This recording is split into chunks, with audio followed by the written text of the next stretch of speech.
Hi there, this is Tyler, and I am here at GauntletCon 2019, and I'm playing with some fantastic people. Had some fantastic games already I've gotten to play and run, and it has been a really good time at this con. Folks, if you're interested in finding Gauntlet, you can find us at gauntlet-rpg.com. We do a bunch of stuff, play a bunch of games. It's a lot of fun, so feel free to come give us a look, and we're going to be playing today probably the Powered by the Apocalypse that I play the most, and certainly one of my tops, Monster of the Week. And we're going to be using a new supplement that come out here just recently, Tome of Mysteries, ha ha ha ha.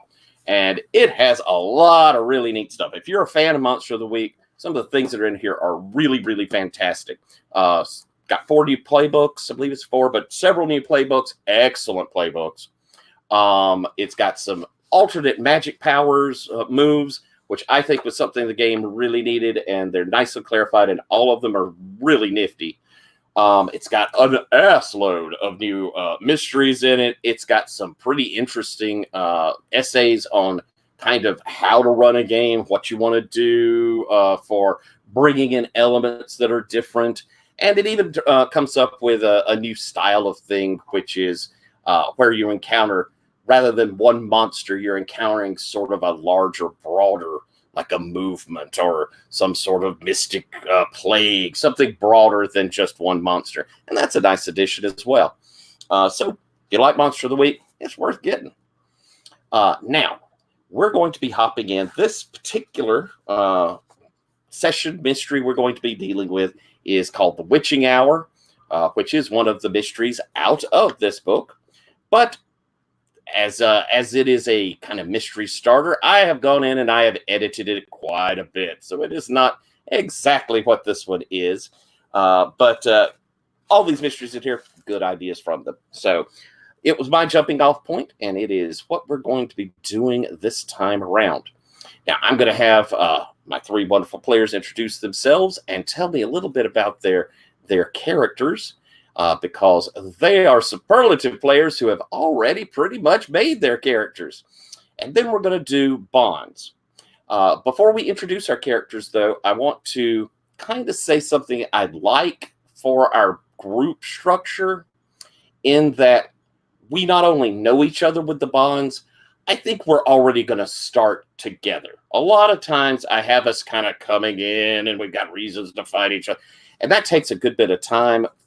And it also, in some ways, I think it distracts a little bit from a one shot. So in this case, when you make your bonds, I think we're going to everybody do 1 for each. There's 3 of us. Everybody will do 2 bonds. But also somewhere in there, flavor for me why what you think this group is. And we'll decide once all the characters are done and we've all kind of given a little idea of that flavor, what we want to look like our group being.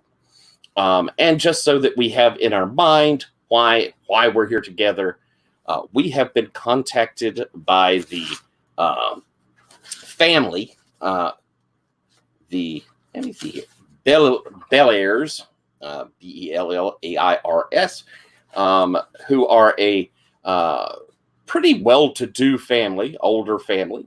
And they have this house, which belonged to various among them aunt, great aunt. None of them are the children of this lady, Zobelia Belair. And she disappeared about 13 years ago. And we say disappeared, the family thinks that she's surely dead. She was ancient then, but just no one saw her after that, from there. And they tried a couple of times to sell the house, and rumors have gotten around that weird stuff happens there, and people are scared of it, and so they haven't been able to sell it. They even rented it once or twice early on, fully furnished, and no one managed to stay more than 2 nights. In both cases, one was a single gentleman who was there and he swore that at night he would see a woman walking around with this strange light, and he ran out.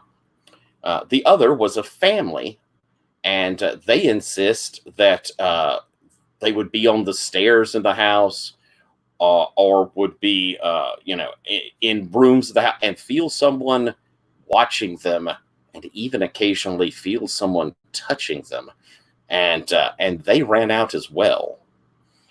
So, in the 10 plus years since then, it's just been sort of falling into crumbly decay.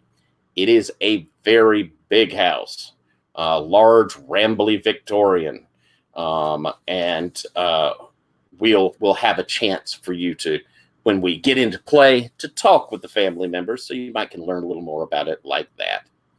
But for now, we're going to start off by meeting everybody and hearing about their character, and I'm going to start off with one of my favorite people on Earth and who I know loves being chosen first. Ryan, would you be so kind as to introduce yourself as the character? I noticed that the others were deliberately choosing the farthest over column, so I would have to be first. It was amazing.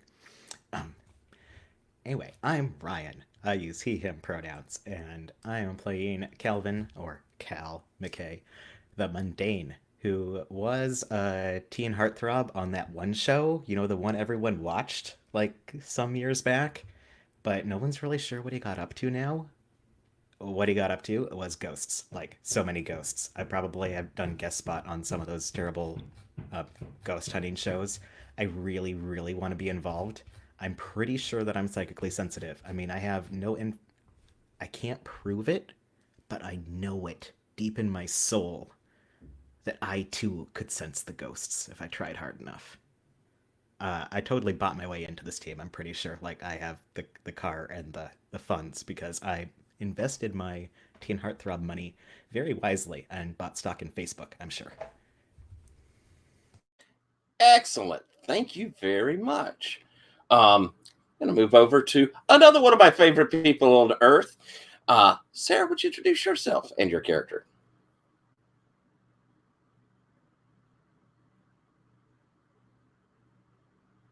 Yes, I am Sarah, she, her. And I'm playing Simon Mikhailov, the spooky. The descriptor that I put down is a stoned greyhound and $300 sunglasses. Literal piece of trash. He's probably got some phone business that's going on, where he tells you basically reads auras and fortunes and tells people their future by reading their thoughts and telling them exactly what they want to hear. Let's see. I chose empath as my different magical ability thing. Nice. Let's see. And I think he came by his powers by dying, and when they brought him back at the hospital, he could do some interesting new things that I don't think he particularly likes.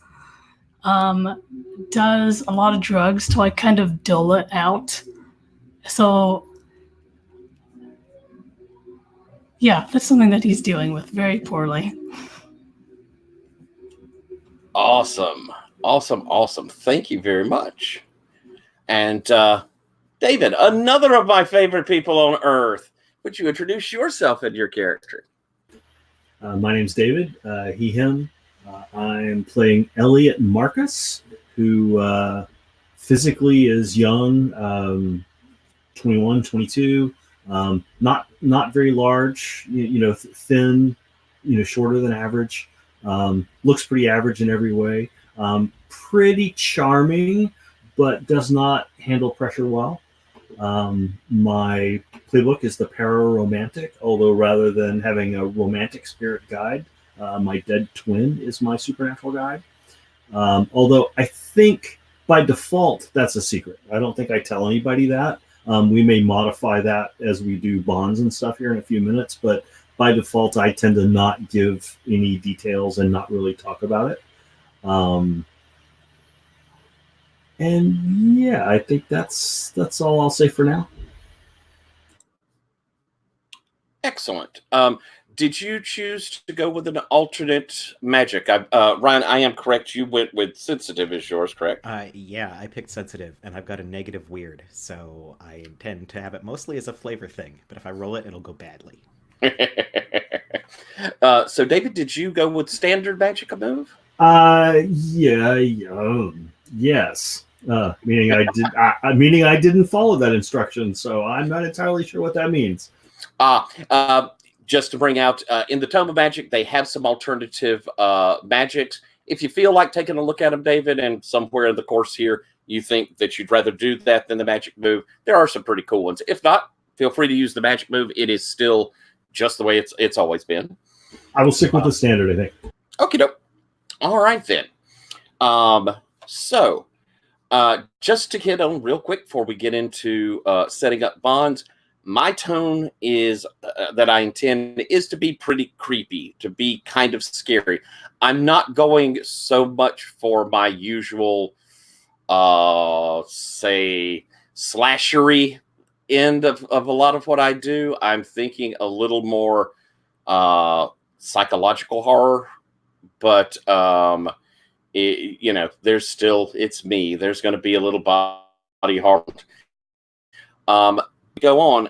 Is there anything that anybody wants to say on that tone, or I'd like to open up into that. Is there something someone would like to see or not see in the game tone wise? Ryan, what do you think?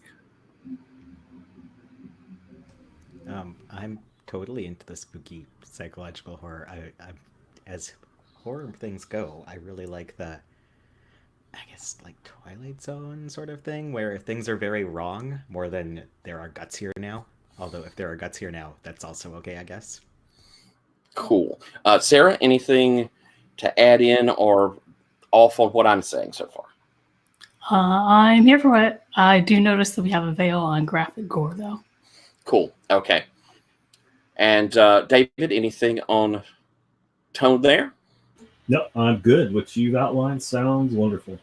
And that's a good time for us to revisit these lines and veils. Keep in mind, folks can add to them, and we do have the X card on the table.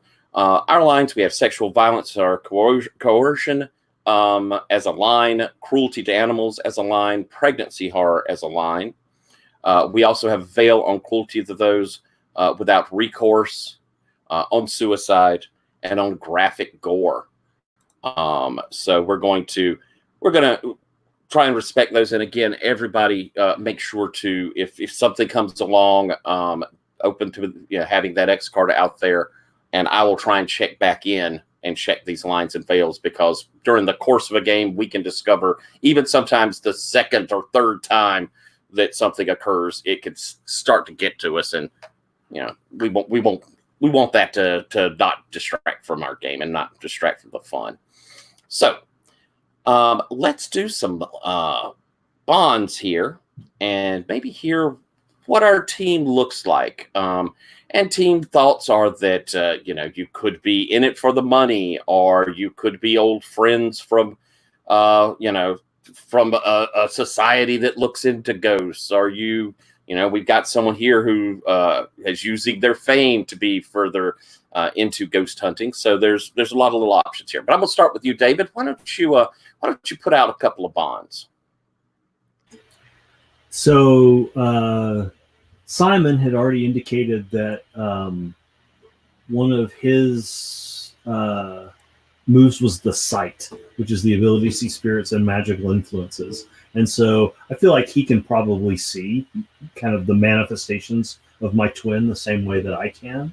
And so the under the history there, what I was thinking is with Simon, I would have they know about some of your dark secrets, but they've agreed to keep quiet about them. Tell them what they know. And so I think Simon probably, I think Simon knows kind of what's going on, but maybe not some of the details. I think when he presses me about, so what's with that? I'll kind of give the minimum amount to get him satisfied and off my back at that particular moment.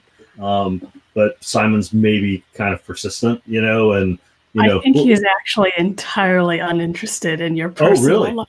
Okay, perfect. Really? Okay.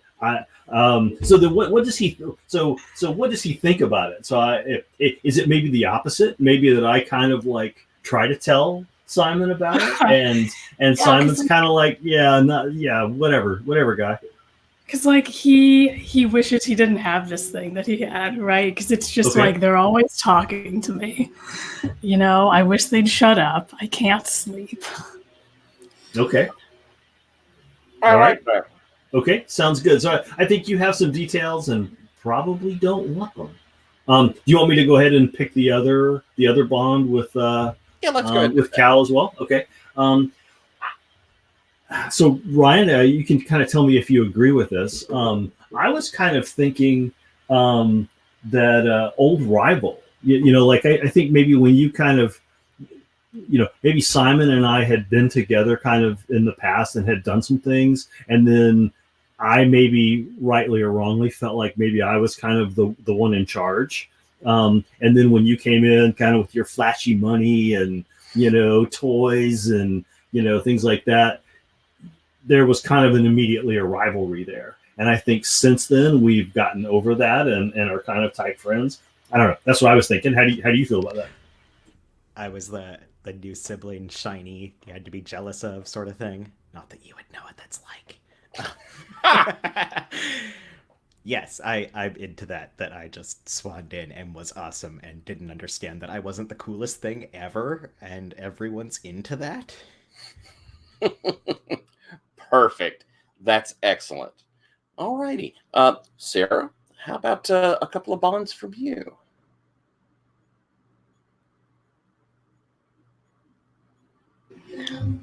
Worst one first. They saw you use your powers for selfish or vindictive reasons. Ask them who the victim was. Let's see. Elliot, if we've known each other for a bit, it's probably you. Who was the victim?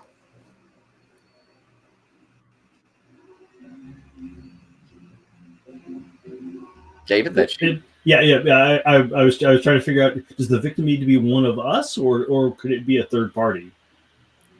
Could be a third party. Yeah, I mean, so I mean, it seems like we kind of take these like supernatural jobs, right? And this is probably not our first job. So is it maybe that you took advantage of one of our previous clients? All you do is tell me who the victim was, and then I tell you what I did. Okay, got it. Okay, let's say a previous client. All right.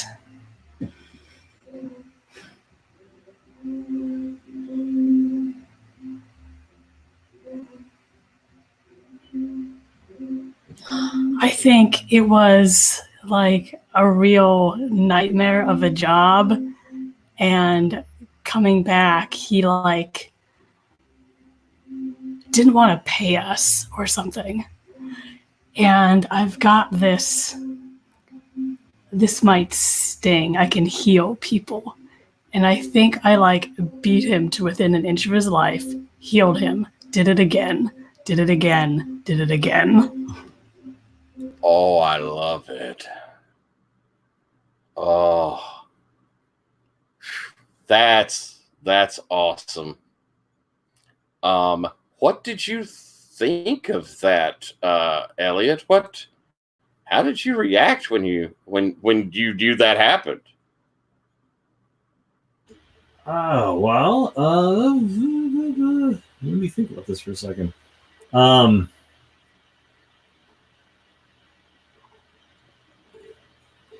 mean, I actually gonna think it kind of scared me a little bit. I think maybe I had seen Simon as maybe a slightly kindred spirit up until that point, and then I kind of realized that we're not so similar after all, and maybe that was, I think that was a turning point in our relationship. That violent streak. Oof. All right. Your next one, Sarah?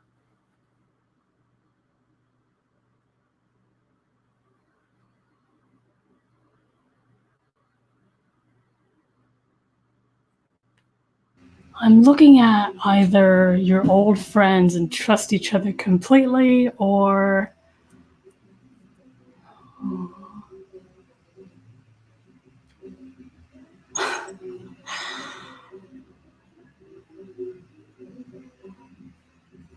probably not that one.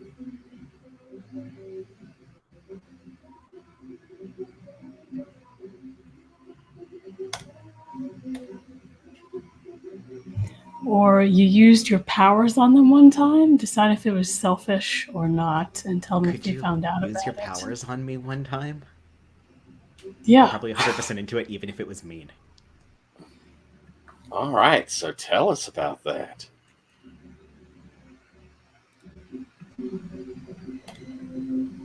Do I need to tell us, or do you need to tell us, Sarah?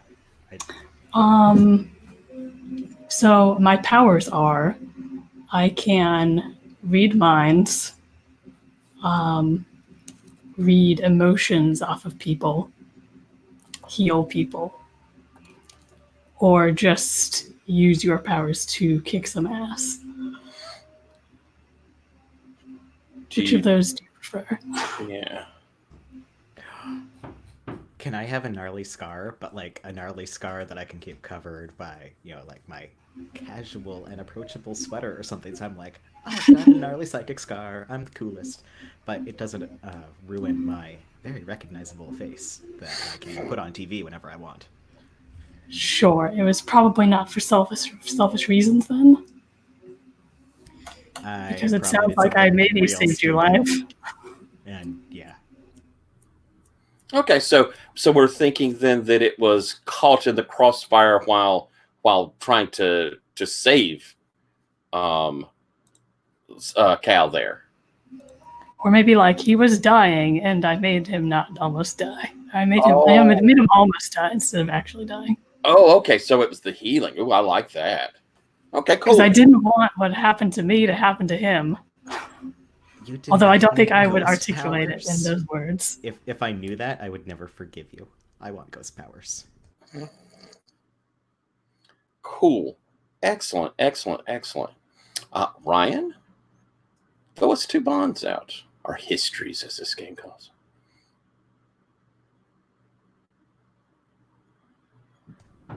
Well, I think that Elliot is my hero and exactly the kind of monster hunter you aspire to be. And I came on a little strong at the start because I was just so hero struck and I really wanted to be as cool as Elliot someday and to have all of Elliot's awesome powers and almost uncanny knowledge of ghosts, almost as if he has personal experience. Someday I'll unlock his tragic backstory. Does that sound good to you, David? Absolutely. Sounds wonderful. I like it. And that shows that from that rivalry has become a much closer relationship, it seems. All right. Ryan, you're second. So, this one is a little goofy. Sarah, how do you feel, or I guess, Simon, how do you feel about I saved your life from a monster due to an unlikely chain of events where, like, it could have been worse, but as was, I just needed gnarly scar healing. But I, like, heroically saved the day by getting monster impaled or something.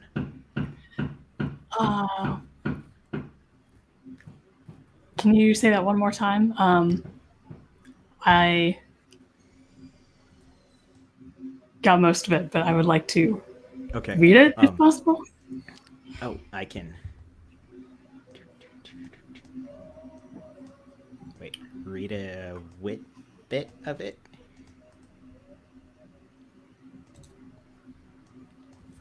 Oh, okay, so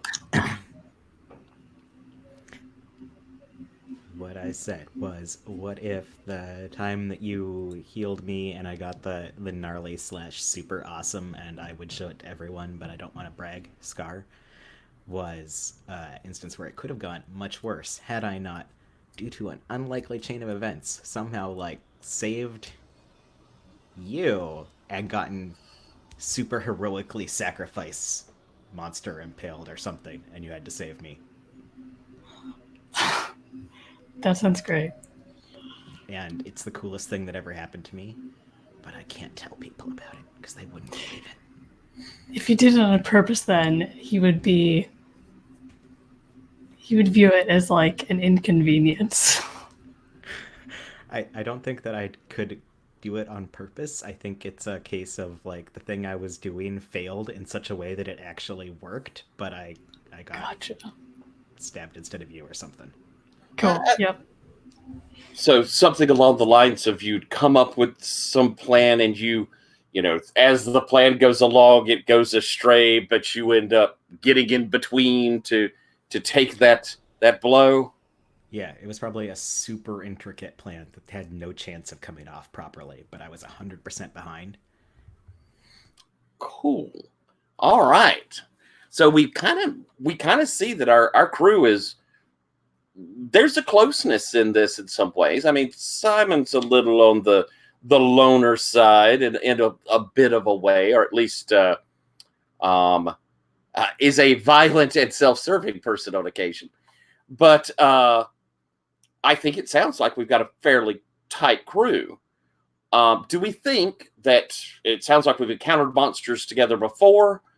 Do we think we do this for money? Do we do it because for the love of the game to go out there and find monsters? Or is it something like, no matter what, they seem to find you? What are people's thoughts on that? And I'm going to do the cardinal sin of just opening up to the table and letting y'all to discuss what you might be. I think Calvin's view is love of the game. I will see all the ghosts. I will someday, like, develop the awesome ghost powers that Simon has that I wish I had. Sarah, what you think? Do we think that since we have Cal kind of doing it for the love of the game, Cal, are you helping fund this as well? I'm sure that I am willing to fund anything that's essential to the mission and can probably be talked into literally anything being essential to the mission. So, Simon, what do you think? Have you been broad-minded in what's essential for the missions? I think probably at the beginning, at least, Elliot kind of like badgered me into doing it, and I'm just here. Nice. And Elliot, is it love of the game? I think Elliot's drive is really to try to understand how to live long term with his twins' influence. You know, I mean, there's such this like weird, tight, codependent relationship that he can't just get rid of Bev, but he can't also just, you know, it's maybe not tenable the way that it is. So he's trying to figure out how to live somewhat of a normal life, and achieve some sort of stasis, you know, or reconciliation's maybe not the right word, but at least some sort of balance in. Yeah, exactly. Something that will work long term rather than this constant struggle for dominance. And doing this helps you along the way, gaining new knowledge and that sort of thing. Exactly. Okay. All right, then. Well, I think it sounds like, Cal, you may be our front-facing sort of part of the group, the one who is out there, I'm guessing, has some social media where people can contact you with their ghost stories and their stories of the weird. Is that right? Definitely.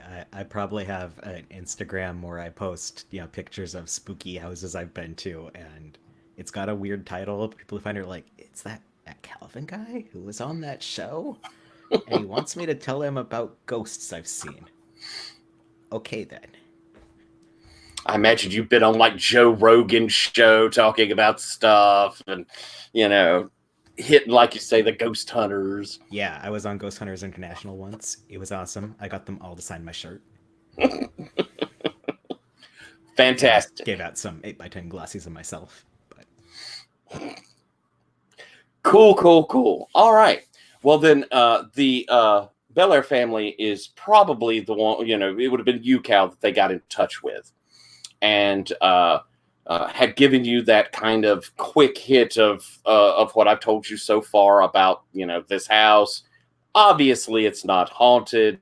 There's no such things as hauntings. And then sort of apologizing. I mean, it's surely not haunted, but your reputation. There are a lot of people that know you. If you go in there and say no, that this is ridiculous, that this is a false haunting, then people will believe it, and maybe we can unload this pile of stone eventually. I mean, it's the taxes alone are terrible. Yeah, and I imagine that I'm probably the most approachable face out of our group of misfits, and also the most like, yes, we will investigate this house and prove that it's totally just infrasound or something disappointing like that. But yeah, check it out. Excellent. Well, I will Instagram it. And they'll say, we're willing to pay any expenses you have. Nothing's mentioned on your site there about charging, but we're willing to pay you for your time. And he, the guy that's talking to you, and he explains that this is his great aunt's house. Says, the whole family is happy to do anything to get this off our shoulders, and gives you an address to both the house and to where his office is. And he's an investment banker in this little town. And I'd be happy to speak with you, and you could come pick up the keys from me. And the town, he tells you, we're going to say we're in a big city somewhere, but the town he mentions is close to big city, and it is the town of Worcester. And looking it up, seeing it, fairly small town, maybe 50, 60,000 people in the whole area around it. Has a kind of picturesque downtown. Probably at one point was made its money off of sawmills and things around, because it's in a fairly forested area. But since then, it has kind of just developed into a place where people go to see the trees when it turns fall, or go and have apple cider at the stand. And there are lots of antique marts, stuff like that. It's a place for people to go and have quiet bed and breakfasty stuff going on. And they do have a number of really pretty houses from these old lumber barons that live there that have been converted into bed and breakfasts. So, Cal, why don't we have you, how do you get the team together? First off, I'm pretty sure I do the, oh, don't worry. I mean, the experience itself is payment enough sort of thing. But also, could you sign this release so that I can use images of your property on advertising for my blog / Instagram or whatever? That'd be awesome. But probably come to the group in, I don't know, our secret base, our secret group chat, something with. So I got a lead on this house in Worcester, which is just a little outside of town. I mean, you might have been there if you're into checking, like viewing fall leaves or quaint stuff like that. A bunch of antique shops. I'm sure all the inexplicable amount of grannies who like my website would be super into some pictures of that. But it's been super haunted. Probably not super haunted, but probably also super haunted. They cannot unload this property because it might be cursed. Sounds awesome. Syrian, right? Like, I'll pick you up. You get this blurry picture of like maybe a sink in like the side of a cabinet or something, and then a text that just says like WTF. That's a yes, right? I guess. Simon, I'm outside. Open your door.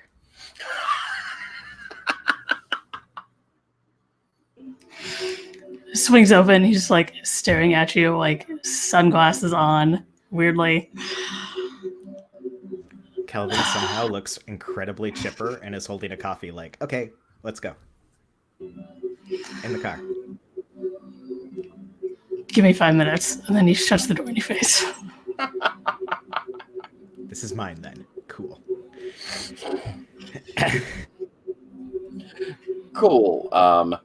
You take your 5 minutes to get yourself together. He doesn't do anything. He just like goes and sits on the couch. And 10 When you minutes or open the so door- later, ready to go. Calvin is in exactly the same position. He's got like a jacket maybe that he didn't have before, but otherwise looks exactly the same. All right, sweetheart, let's go.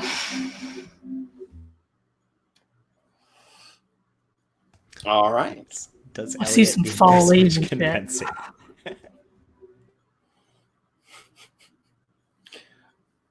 Cal, do you give a message to Elliot or just show Yeah. up?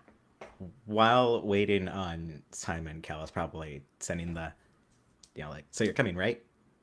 I mean, obviously you're coming. I'll be there in 10, sort of texts. And I Unless you think respond.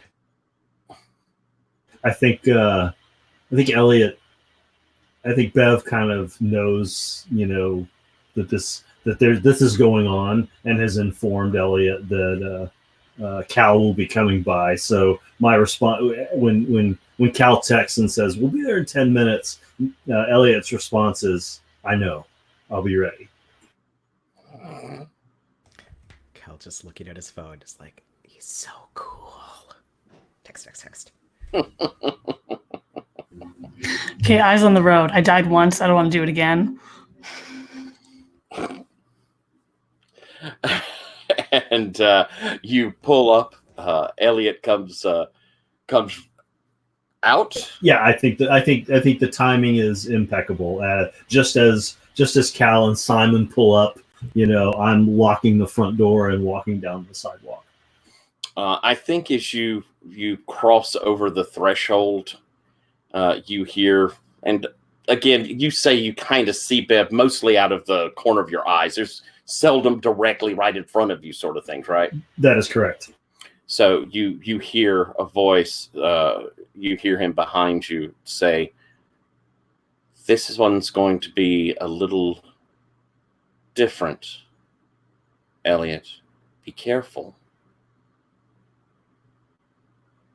And I say, I'll reply back, "Thank you, Bev. Helpful as always."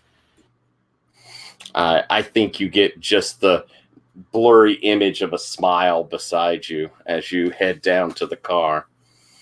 Heading on off out of Big City, you hit the roads and soon are amongst the lovely trees. It is Halloween day, and so you see decorations around.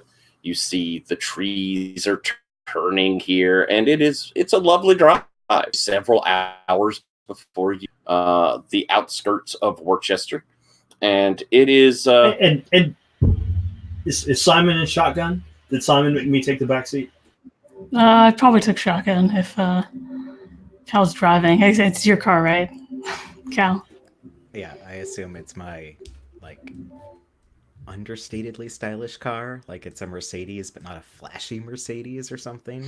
Just enough to let you know that I have enough money that I could drop it on this instead of a Volvo. Yeah, I think I'm intimidated enough by Simon's vicious streak to not argue about the front seat. So I will be in the back seat. He is alone. so calm. He is so calm right now. Heading on down the road. Yes, Cal? The car definitely smells like pumpkin spice lattes because that is what I'm drinking because it's fall. And also weed. Fantastic. Can you get pumpkin spice weed? Is that a thing? You get pumpkin I mean, spice. probably. Oh. It's like All right. hazelnut or something. As you head down the road, pumpkin spice and pot trailing, the scent of trailing from the car, you enter into this attractive little town. And Cal, are you heading over to the office first, or are you heading anywhere else first? Probably ask the car, like, so do we need to, get some scenic apple cider or something first, or are we ready to get right down to it? I think some research might be, a little research might be handy. Maybe we can, Maybe some chips. And just ignoring Simon because Elliot has spoken and Elliot is the coolest. Like what kind of research? Well, I think we could go research some news stories, perhaps see what some of the stories about this house are. Perhaps we could go do a little historical deep dive, see what some of the deeper history is. Yeah, of course. And Cal is totally imagining that old newspaper clippings will look great on Instagram, but I'm sure that you've seen his face enough to understand that expression. Like, yes, obviously, we should be prepared going in. And it's no problem at all for you to pop up on your screen in the car with, I imagine it's got Google Map there easily. So, voice command quickly for it to pop up the library and the historical society. As you look over, I believe you looked over towards Simon. Yeah, looking at Simon like, you're into this. You're totally into this. This time you'll be a team player. He's got his feet kicked up on the dashboard, like window rolled halfway down, arm hanging out of it. Yeah, whatever. So, library or the historical society or the local newspaper? These guys seem super excited for the library. Cal will defer to Elliot because Elliot obviously knows the right way to go about it. I'd say library or historical society. I love a good historical society. Those are always very quaint. Lots of ghost investigative grannies there, I'm sure. All right. So you drive down through one of the nicer neighborhoods. And again, you're seeing some beautiful houses here, and pull up to what is it's a smaller house than some of these, but it's almost got that gingerbready quality to it. It has one of the little rotunda windows in the front and the very picturesque, large curved shingles to it, and lots of little curly cues on the woodwork at the porch. And you can see out front it says Worcester Historical Society and Museum. And walking on up to it, you can see that you were lucky that it happens to be open today. And there's a pretty decent little crowd there. And you see that a lot of them are youngsters. And they seem to be having a ghost stories and legends of the town. They have a couple of professional storytellers who come in to entertain the kids. You see they also have very, rusticy style Halloweeny games. They have there's a bobbing for apples area. You see where they have a thing where you throw bean bags into open pumpkins, and you see in the back they have this basically not a trebuchet, one of the large crosses, ballista, where you can put in a gourd and fire it at a target down about 300 feet down back behind the place here. And you see that, they've got somebody there that's doing most of the loading and putting it, but somebody comes up and they can pull the thing and it goes as you come up and you see it splat against the wooden wall they've set up there for it to hit. And this one hits pretty close to where they painted a big bullseye, and you see the kid go, "Oh, that's awesome, yeah!" And everybody seems to be enjoying it. So coming on up, quite a crowd. There are people you could see that have on like little name tags to show that they work here. Most of them have volunteer on those, but you can easily see this older gentleman looks very professorial. And he has on his name tag Chief Curator. That's our man right there. All right. You head up. And he kind of looks as you're coming up, and not recognizing you, he puts on a big smile and hello there. Are you visitors here to Worcester? Cal, so Cal, do you normally take these? Do you want me to? I'm fine either way. Cal I just does a glance to see like if you're gonna take the lead on this one or if I am, because I mean grannies love me, but historical society curators can go either way.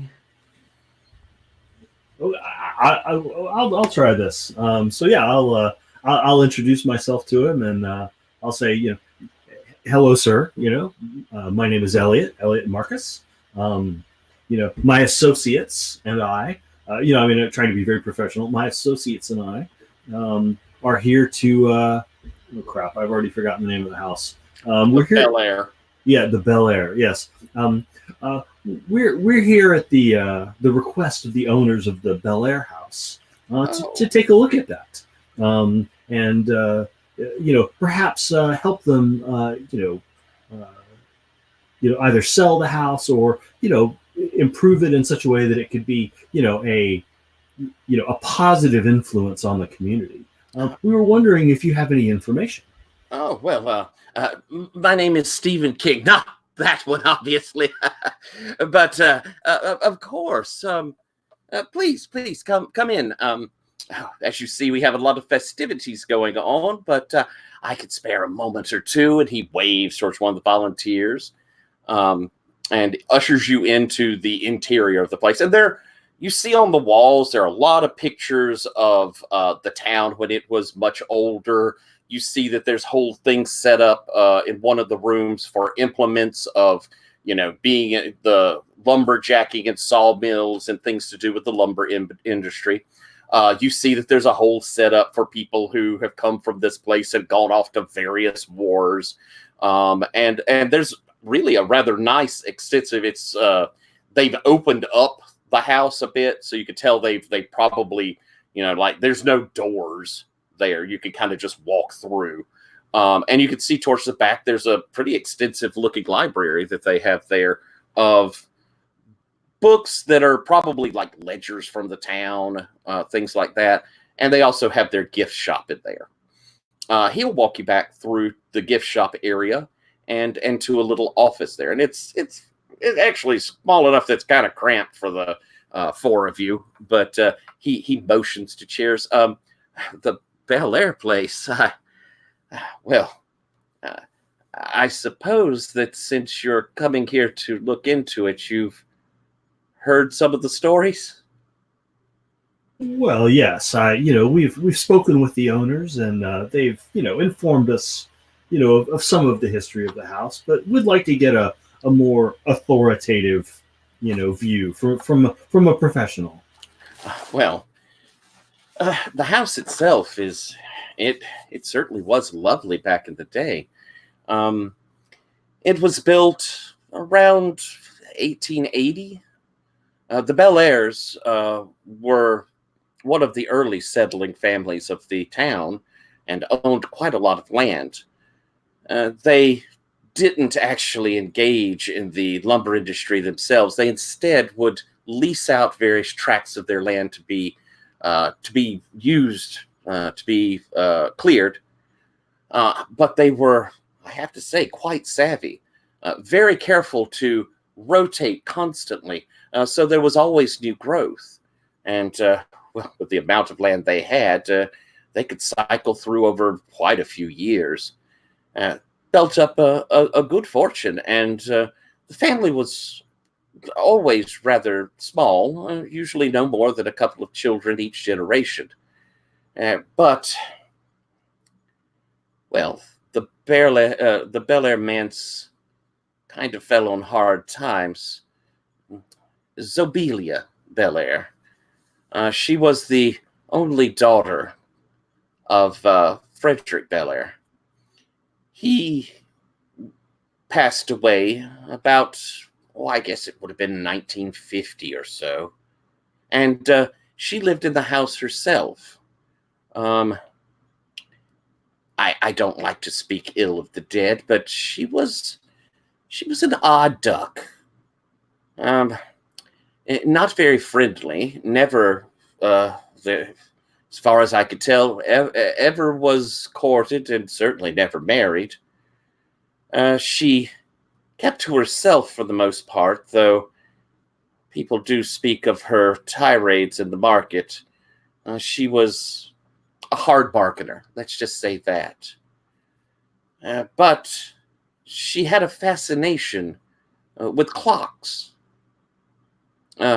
Anyone around here who came with unique or had the skill to make clocks, she would patronize them quite a bit.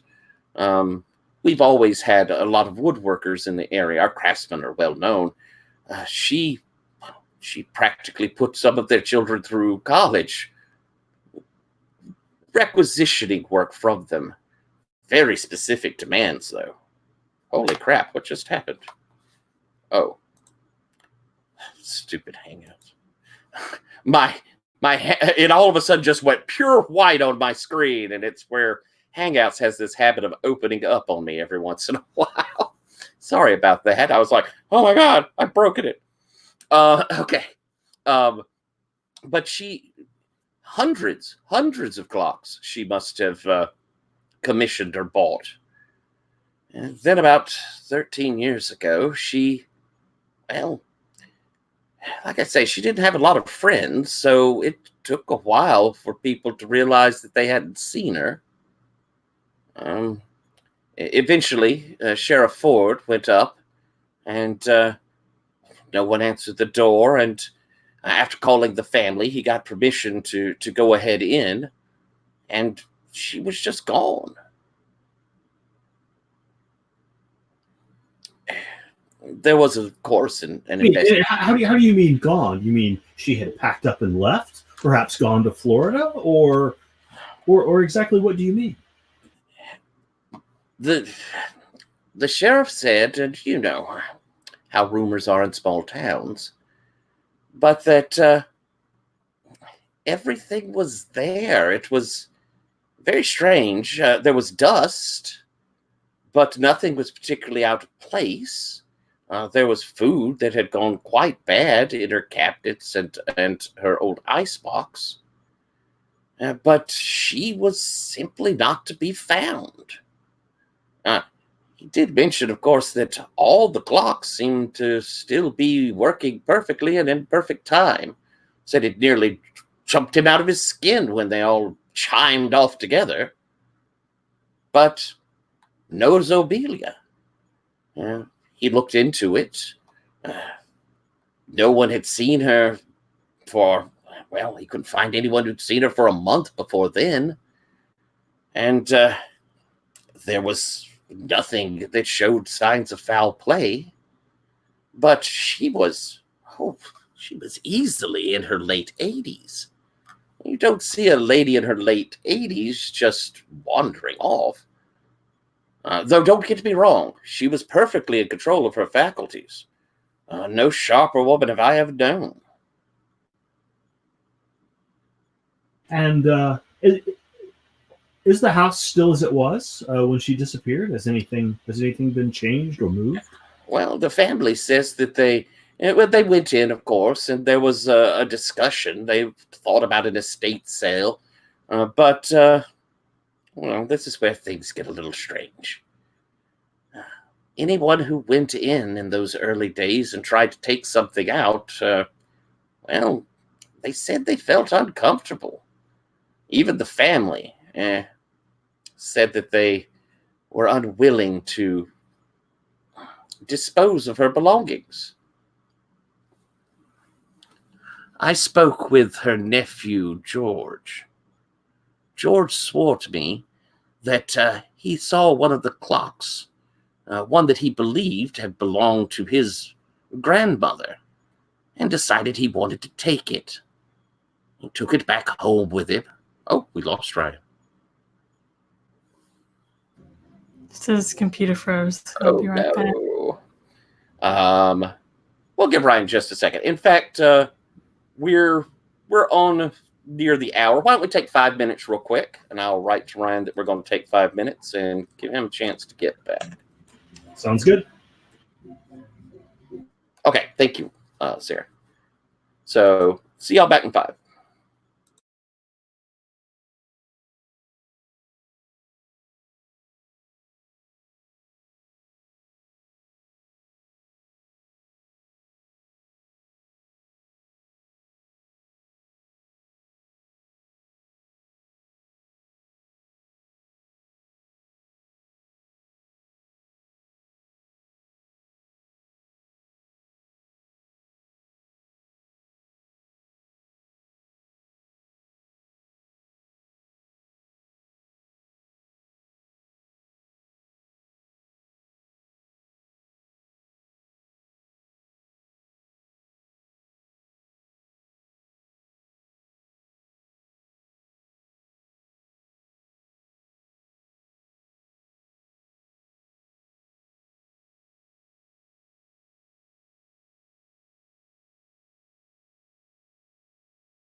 Glad you're back, Ryan. As am I. I heard right up to there was an estate sale, and then everything just went. Oh no. Okay. Um. All right. So let's see. Up to an estate sale. Or wanted an estate sale. I'll just recap real quick where we got to. But anytime members of the family tried to take something out or got people to come in to try and sell stuff, they'd feel uncomfortable and they kept leaving it.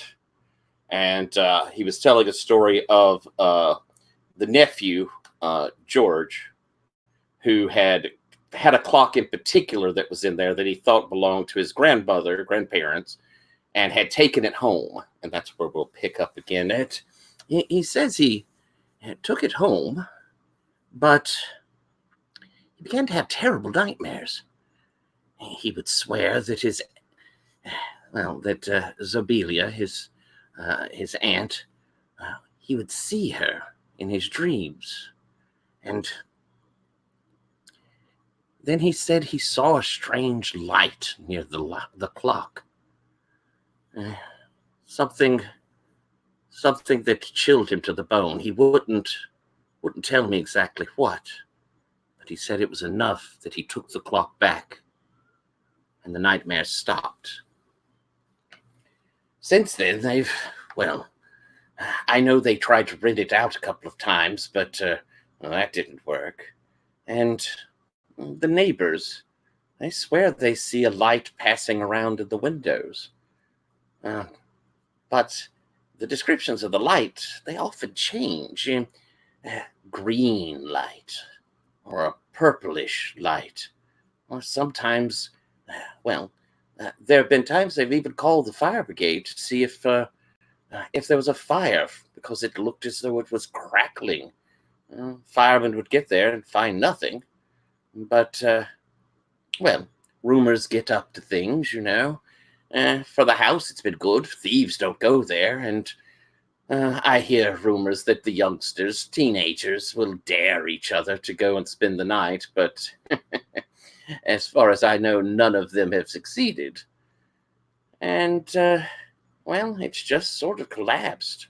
It's a lovely old thing, though. It would be an absolute marvel if someone could go in and restore it. Well, I do believe that's the family's plan, is to bring it back to some of its former glory. Well, one question: these clockmakers, were they local? And if so, are any of them still in town? And do they still make and service the clocks? Certainly, and if you wish to see the very best of the craftsmen we have, there's old Paul Wittershin. He, by far and away, makes the most beautiful clocks. And she patronized him quite a bit. And he's kind of looking out the window. You can see he's getting a little antsy towards getting back out to the people. He will say, oh, and that lady there. And he points towards older lady, kind of dressed frumpy, but at the same time, she's got on this very festive Halloween sweater. Shows a cat's head poking up out of a pumpkin with a witch's hat. It's got the full everything going. He says, "That's Serena Lansbury. She's one of the neighbors. If you want to speak to someone who's actually seen things, I'll admit I only collect stories. I tend to try and be in bed quite early myself. No going around into strange neighborhoods at night for me." Thank you very much, Mr. King. We appreciate your time. We'll let you get back to your festivities here, and perhaps we will go speak with Miss Lansbury. Oh, of course. And if you'd like, we have lovely cider, only $4 a glass. Oh, thank you. We will love to try a glass. And as you head out, he'll usher you out, and he'll kind of move on so that you've got a few minutes where you're there at the door, kind of a little separate from other people, though there are a few folks in the gift shop. And one of them is a lady, probably in her, we'll say about mid-30s, who has started pointing at Cal and kind of elbowed her her companion and is whispering, "That's him. I swear that's him." Cal, meanwhile, is busy taking a selfie of him in this very historical society because you gotta document. But probably immediately goes for the winning smile, like he's an approachable person. Cal didn't get 1.5 million Instagram followers for nothing. No, you gotta work on keeping up the following. It's real easy to lose them. She'll, when you smile over, she'll run to you and say, "Are you well? Are you Cal McKay?" I am. I loved you in that show. Oh, thanks. It's always nice to meet a fan. I mean, it wouldn't have happened without you. Can I get an autograph? Oh, of course. I will happily autograph whatever this person wants me to autograph. And she holds up the program from the little thing that's going on here, and she'll take the autograph. I told you it was him, and she goes running off.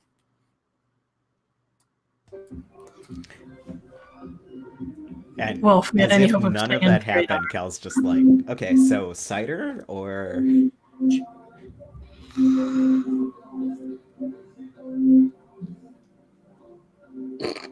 Sorry, there's a second option? Or, I mean, more investigating. And like someone reaches out and like puts a hand on your shoulder and says, "There's no substitute for practical fucking experience. Let's just go to the house." That's an interesting suggestion. It's obviously haunted, yeah? Elliot, what do you say to that? I was thinking perhaps Cal might have a quick discussion with the neighbor, Serena Lansbury. She seems to be kind of in his, target, his target demographic. He's weirdly popular with grandmothers. It makes no sense, but apparently he was the good, wholesome, reputationed one. He gave some good interviews. Seemed like a nice boy.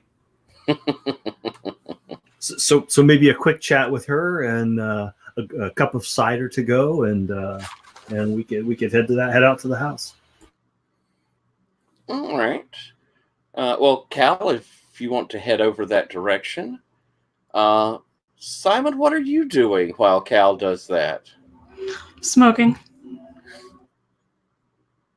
As you kind of lean up, light up, you see a kid, probably 16 or 17, who he's dressed very backwoods, not backwoods rural, but small town tough guy look. Got the rolled up flannel sleeves.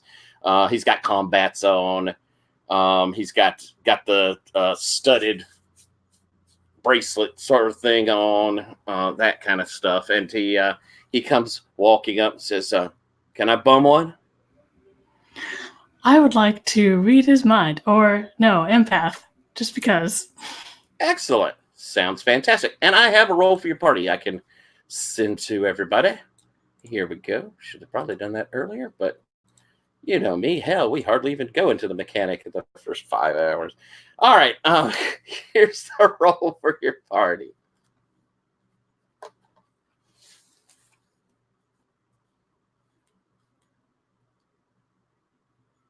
Yeah, so like as he's like lighting his cigarette and then like puts the light down, kind of, "Oh no, Ryan." Oh.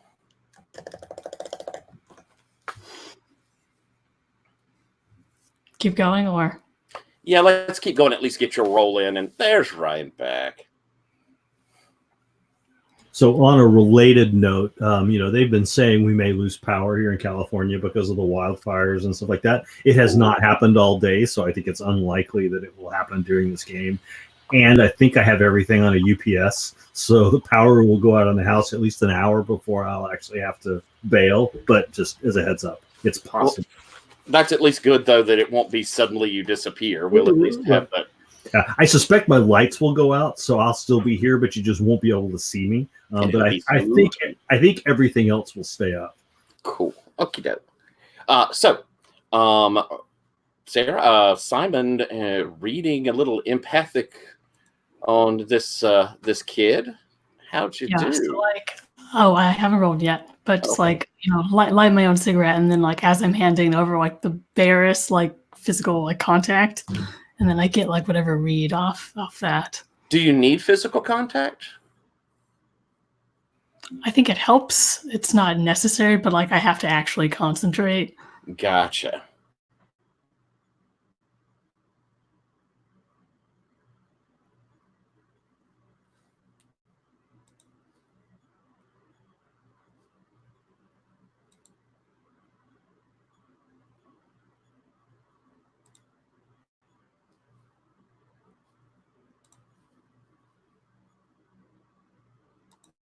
That's 7. 7. All right. 7 to 9. You gain a hazy impression of their current emotional state and intentions. This kid's reading, he's nervous. And kind of it's that nervous of, something's coming up and he's worried about it. You get the feeling that his friends have pressured him into something and he's scared of it. And you keep getting these sort of impressions of a house. He's going to have to go to a house that he doesn't want to go to, and that he's really scared of what could happen there. But at the same time, it's he's too cool to show being scared or let them know he's scared. I think I've got the cigarette out and then just kind of flip it back into my hand and then take out pre-rolled weed that I've got and handle one of those instead. Oh man, thanks. And he'll puff up. You're I've not seen you around here. No, just stop over. Stop over here? This is the middle of fucking nowhere. I know, it gives me the fucking creeps. I can't wait to leave. Soon as I graduate, I'm getting out of this town. Yeah, that's what you think. Kind of cuts his eyes over. You can see his hand shaking a little when he brings it back down. And just kind of, I'm probably leaning up against the wall, and just kind of as I push myself off it to walk away, just say, I mean, if you don't want to leave, you can always go to that house. Probably die there. As you start, he's like, hey, man. Do you stop when he calls you? Sure. It's like, how did you know that? Well, when I was 16 or something, and I will tell him the story of how I died. And you see him kind of go from, starts off with bullshit to getting more engrossed in the story. And then when you get to the end, he's like, you're kidding, man. And just kind of point at him with my cigarette. Truest fucking thing I've ever said. All right, well, okay, yeah. I mean, it's stupid to do anyway. Thanks.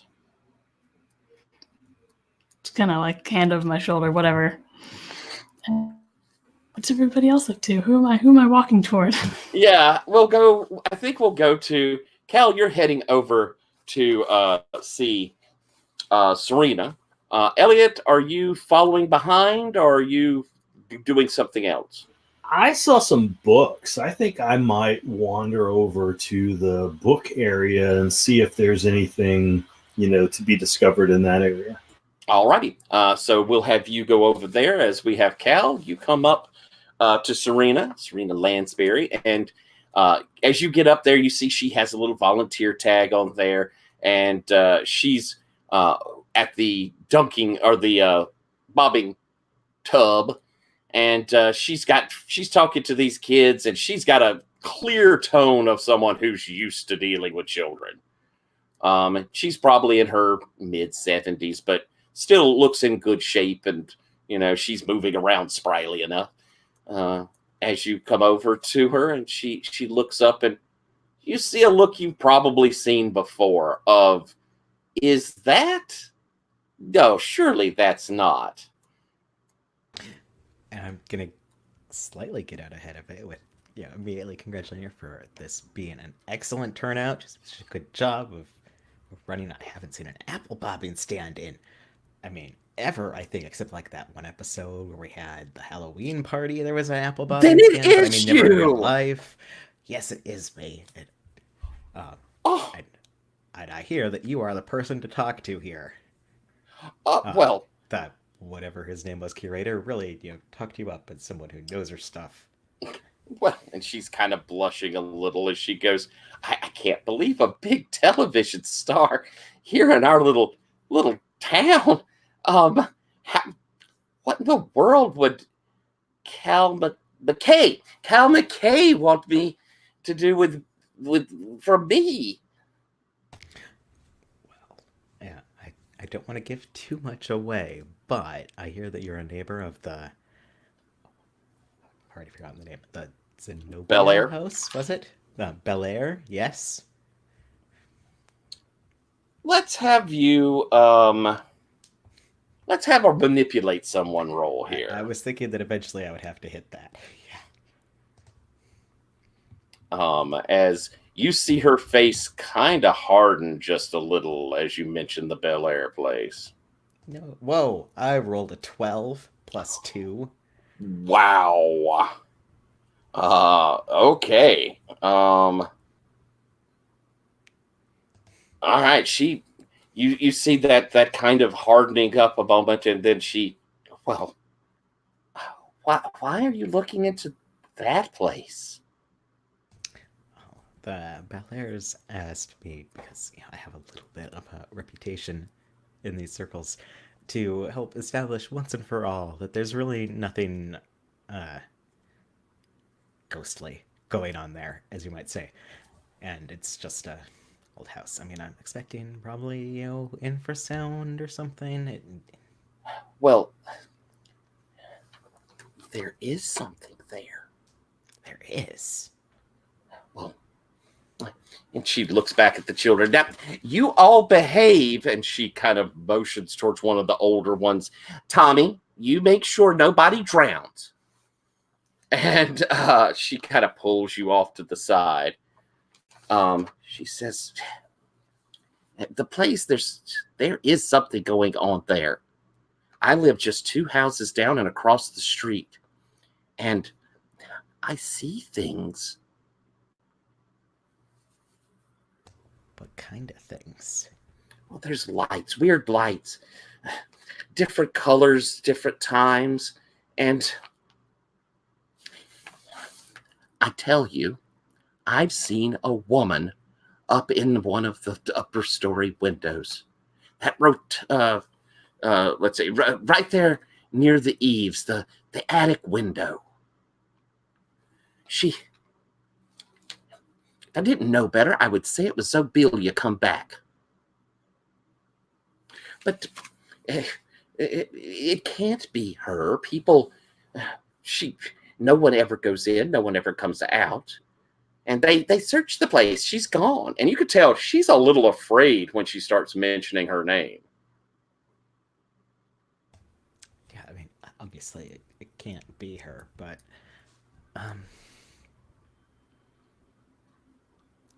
interesting. The curator mentioned the lights, of course. Everyone would notice the lights, I'm sure. You noticed the lights, but I hear she had a thing for clocks. Do you know anything about that? Well, you can still hear them if you're walking by the house, or if you're Heck, even if it's quiet night out at midnight, all of them chiming away. It carries across the whole neighborhood. Truth be told, people just ignore it. We try to put it out of our mind, and you get used to it. But if nobody's going in, who's winding the clocks? That's what I was going to ask. I mean, if they're chiming at midnight, they're obviously not digital. And there's... Zebelia was mean. She was a mean woman. Even when I was a child, and that's been a few years, she was always considered, well, just mean-spirited. Only got worse as she got older. I'll say very few of us were upset when we heard she was gone.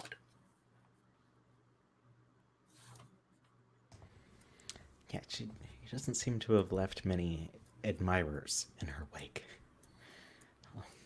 Well, if you really intend to go to that house, and if you do, I be careful. Like I say, it's not normal there. But like I say, I live just 2 houses down and across the street. I have a cat it's like my sweater. It's a little flag that's outside of the house. I'll leave the light on. Don't get yourself stuck in there. That's so kind of you. No, I'll be very careful. I have some of the best with me. I'm sure we'll be fine, but I'll let him know that you'll be looking out for us. She kind of pats your arm. Well, you were always such a darling. I'm going to cut over to you there, Elliot. You're back there going through the stacks. And like I say, there's kind of not a lending library, but you could take books down and read them here, as well as stuff you could buy.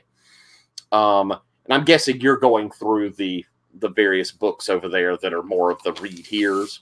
Yes, and kind of just quickly trying to see if there's anything that might be, obviously pertinent. And also just FYI, I added a couple of lines to the NPCs tab. I'm not sure I spelled old Paul Witterson's name correctly, or even if I heard it correctly. But anyway, I just started to update that while we were talking. So yep, you're in good shape there. Excellent. Thank you. I'm going to want to take this opportunity to check our lines of fails. And I think that sounds like an investigate a mystery there for you, Elliot, as you're going through these various books. So you'll be rolling that with Sharp. And I'm going to ask kind of what type of information are you looking for? Are you looking for mentions of her? Are you looking for stuff about the house? Or is there something else in there that you're wanting to kind of discover? I think I'm primarily interested in things about the house and the construction of the house. Did anything happen, that was unusual while the house was being constructed? Is there anything unusual about the land? Is it perhaps an intersection of ley lines or something like that? So mainly about the location the house is built on and the construction of the house itself. All righty. Why don't you roll that investigate?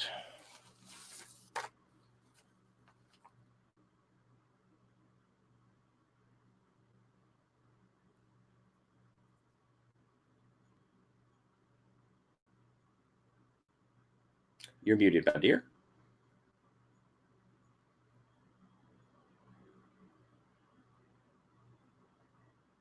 You're still muted, my dear. I was talking to myself. Okay. I was trying to look. I was making sure what my Sharp was and looking up investigative mystery, and I was just talking to myself. So that would be a 9. 9. Alrighty, and since you're kind of on your own, I don't think that anybody can help you. We do have luck. I'll bring that up. We've had pretty good rolls so far, but we have 3 luck each. Luck can be used to take any roll to a 12, and it also can eliminate any damage taken from one attack. All right. So with a 9, you're going to get to ask a question there, or a hold to ask a question there. If you'd like, you can go ahead and ask one now, but I'm going to give you a little piece of information for free off of your roll. You can see that the house was built in 1883 by Zobelia's father, Frederick. Mention is made of the rather unusual construction of or the woodwork that's done inside of it. It seems as though Frederick had a penchant for the biblical. In particular, there's a great deal about the mention of the Witch of Endor and the specter of, let me see here, the specter of Samuel and King Saul was a big motif in the carving, and it's mentioned you find a book that talks about landmarks of the town, and this is written before the disappearance. It's written in the early 80s probably, and so they mentioned stuff about the house and these carvings that were done there. And then later on in a book you managed to find, and this book has to do with kind of important people of the town, and you looking up Bel Air, you find Frederick Bel Air, who apparently died falling down the stairs in the house. It was him alone, except for his daughter Zobelia, who says that she was asleep and didn't hear that he had fallen, and that's why he laid at the bottom of the stairs, dying for the better part of 3 hours. And just looking at the dates, how old would Zobelia have been when this happened? Would she have been a child or a young adult? Or she would have been a young adult. She would have been as a matter of fact, she was exactly 22. And old Frederick was in his mid-50s, and written in this is that he was in fine shape. That it was considered a great loss to the town. Because such a young, vibrant man, in his 50s, he was still, very much the prime of his life. And he'd held several offices here in town. So you've got a question as well. Okay, so actually, let me go over this real quickly just to make sure I got all this. So you talked about the Witch of Endor. That was a motif. You talked about the specter. So is that the specter of Samuel and the specter of King Saul? Or the specter of Samuel and King Saul? And King Saul. There is a biblical story of the Witch of Endor and the specter of Samuel and King Saul, and how King Saul dealt with Samuel's specter. Okay, very good. I think I will take a hold for my remaining question and use it when we get into the house, perhaps. Somewhere along the way. Excellent. Okay, so seems like we've done most of what we're doing here. Does that seem safe to say? Anybody have something they'd like to do with the Historical Society before we head out? Get some festive cider, but then I'm definitely get some of that festive cider. It's good. I mean, it's really, really good. Maybe not $5. Simon get some festive cider. It might improve his mood a little. Do you enjoy some cider? He will drink it if you put it in his hand. So you get back into the car. Where are we heading to? We still have the office where you can pick up the key to the house and see a Bel Air, or we could go somewhere else. I believe a clockmaker that's in town was mentioned, or we can go run by the house and at least take a look at it here in daylight and all. Calvin is totally ready to go get keys and then go to the house and go investigate the house, and the house will be so cool. But what do other people in the car want to do? Cal just had a black cat cross his path, so I'm not entirely sure we should be doing anything that he wants to do. Yeah, probably as he's turning around to ask what you want, black cat hops across the hood of the car. Just the tail right across the front windshield. I would like to go talk to the clockmaker, but if others are super eager to get to the house, I'm okay with that too. We can go to the clockmaker. Sarah's fine with that. Well, want to have someone dropped off at the clockmaker while the keys are picked up, and then come back and pick them up? That sounds like a good use of resources and stuff. I'll drop off the clockmaker and then loop back to get you. Sounds fine. All right. I don't think clockmakers love me as much as grannies. And Simon, which one are you going with? I'll go pick up keys. All right. So we're going to go to, since I just had a moment there with you, Elliot. We'll go with picking up the keys first. Maybe fairly quick. Depends on how much you want to talk. There, as you come into this office, it's nice. It's in one of the downtown. They have this is built turn of the century, so they're very tall, thin buildings that are there. Very tall, 5-story, but they're taller than they are wide. And out front, he has the sign that says Bel Air and Johnson Investment Banking. And as you head in, there is a young man behind a desk there that stands up and says, "Oh, hello. Can I help you?" And he's probably the reception person. Yeah. And I reel off the address. Oh, Mr. Belair was saying you may come.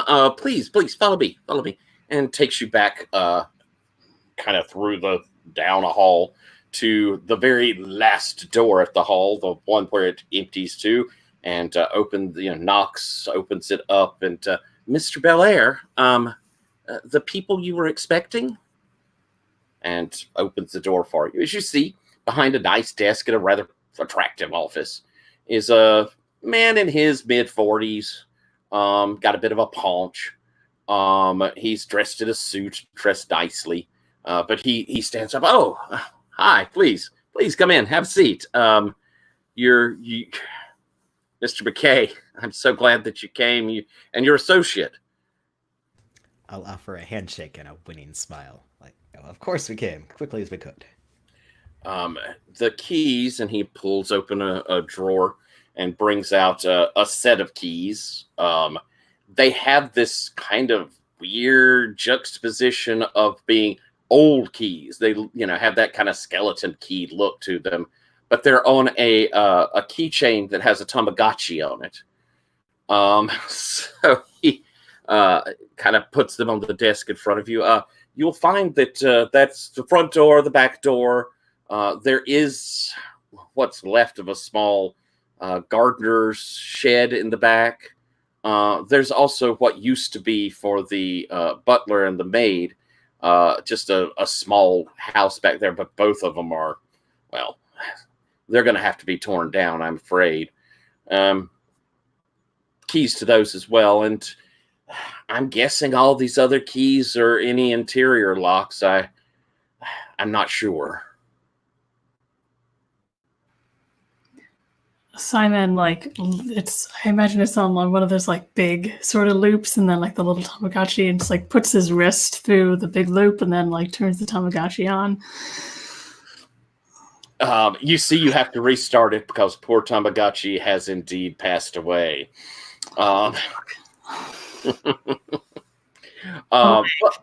Fountain.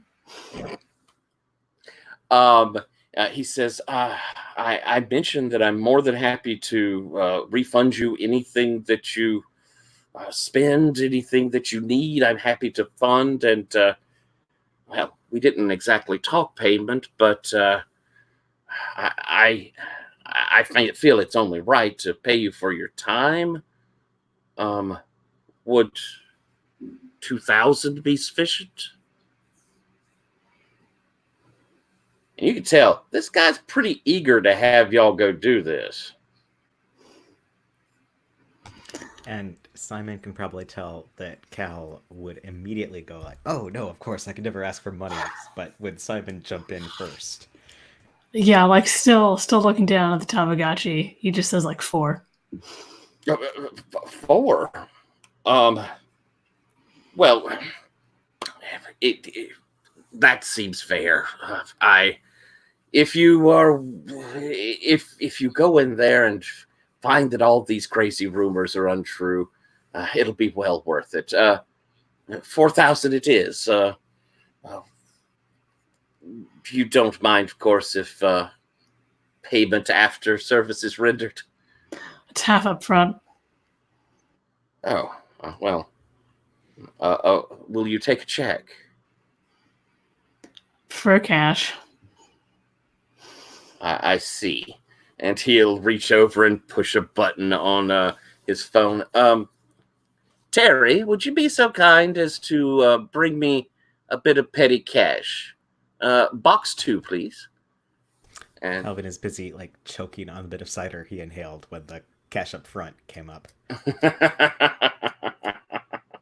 a few moments later, Terry brings in a little box, a little lock box, and sets it down. He goes out, he takes the key, pops it open, and you see him count out $2,500 bills as he hands them across. Well, there you are.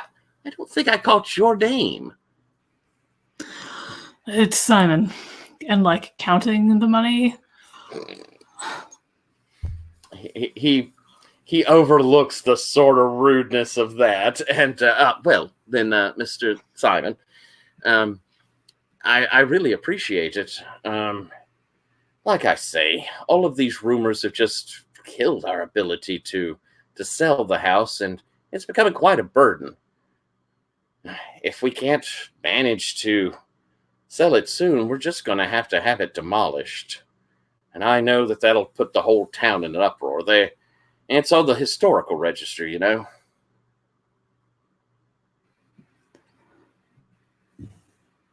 Sure.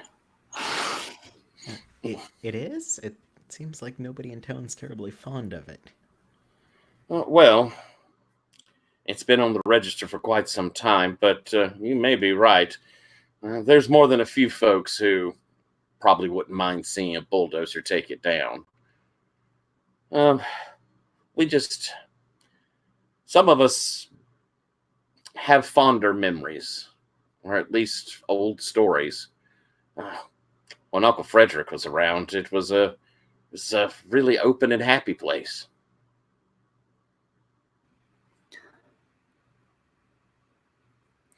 And he's... Hopefully it can be again someday. Let's hope. And unless y'all have anything else to ask him, he'll show you on out. He'll walk you out to the door and be thanking you several times over on this. And again, if there's anything you need, I can arrange for a hotel room, one of the nicer bed and breakfasts. I'll sleep in the car. Of course. Well, if you need anything, please don't hesitate to call. Cal We is used to shooting rave those sunshine, glances isn't at he? Simon, like, this place is super haunted. It's totally haunted. We got a live one. Like, he's so excited. You're just... Are you always this excited about things, or is this just haunted houses? I think that you, working with Cal for any period of time, have learned that he is very, very excited at the prospect of there being ghosts, especially, like, ghosts that might want to move things around and, like, ghost murder. He would probably be excited to be ghost murdered. He's that kind of guy. Oh. All right. And I probably, like, get some of that, just, like, because we've spent so much time together. Like, ghost murder. If you ask nicely, they might even do it. He's been talking up there's probably no ghosts, but you know that he would be so disappointed if there were 0 ghosts in this house. Like, sunglasses down. There's ghosts, Cal. It's a haunted house. There's ghosts. Don't give me that look. What look? This is my face. There's no look. That look like you're going in there happy to die. I would never. I heard ghost murder. I didn't say anything. It's rude. Okay, you know this thing I Thoughts. can do where I read people's minds? Yeah. You're very loud, Cal. Sip of cider. Stalk back to the car. I think on that, we're going to shift over to you there, Elliot. As you arrive at this, it's a very nice shop in, again, still right here in downtown. And you can kind of tell, well, it's easy to tell because they have on the sign when it was established, but it's an older building, and the shop itself says established in 1894. And it just over the top says Wittershins and Company Clockmakers.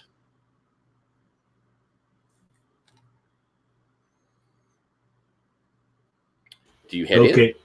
Yes. So I think I go in. I think when I open the door, it's the kind that has the little bell, over the top. And so as I push it, the little bell, ting, ding, ding, ding, ding, and You're immediately struck by the ticking that's going on. It's all very synchronized. This guy is, got his stuff tick, tick all together. So it's a little unpleasant, honestly. But as you come in, towards the rear of the place, you see one of the clocks kind of open up and give a toot, toot, toot, toot. And as it does, as the cuckoo comes out, kind of like a chorus joining it, various of the clocks have their things come popping out, whether they're little figures that ring a bell. Some of them, you see that there's a whole set of gnomes that dance their way around the front of one of the clocks. But they make quite a little cacophony of various noises and bells and beeps. And almost as though on cue, we see a little man, probably in his, he's easily in his 70s, short, stooped. You could tell it's a man who has spent a lot of time bent over. Very delicate hands. He has thick glasses on, shocks of white hair, fairly thin. Hello. Can I help you? Sorry about the noise. And I said, that's quite all right. I have quite a fascination for clocks. I've grown up with them, and this reminds me of home. Yeah, I mean, which I think most of this is bullshit, but I'm, kind of establish the rapport. And so I introduce myself. I'm Elliot Marcus. I'm here in town at the request of the Bel Air family. We're going to be looking at the clock collection in the Bel Air house, and I'm wondering if you could. I heard you were one of the craftsmen who built some of their finer clock, or I don't know, is built the right word? Constructed, whatever the right word is. Constructed some of their finer, more valuable clocks, and I wonder if you could just tell me something about their construction. Oh, certainly. Old Zobelia had a marvelous collection. Even, there's some of my work up there, but she imported from all over the world. I would go up and tend her clocks for the most part. She said that everyone else was fools and idiots, so I was the only one who was, marginally competent, is how she would put it.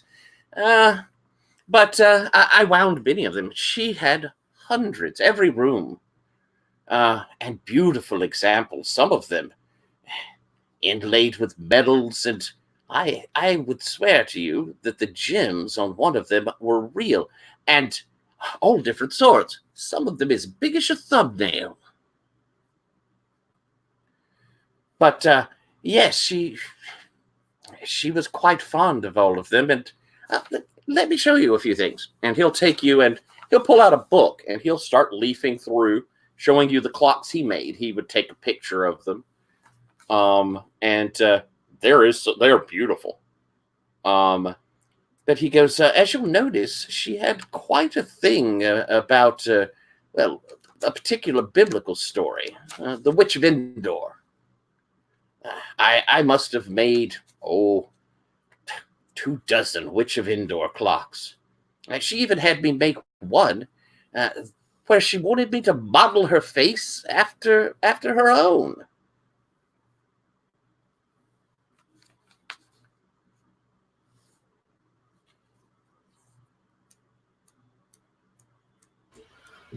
So I say, oh well, that's all very interesting. So this sounds like excellent decorative work. Can you tell me anything about the movements? I hear she had very exacting specifications. Did she also specify anything unusual and how the mechanical components of the clock itself?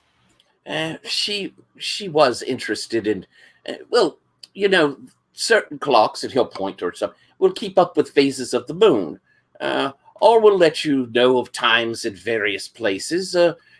Some keep up with elements of, say, the star's movement. Those tend to get a little inaccurate after a few decades, though. But she had quite the interest in phases of the moon. Very intricate work.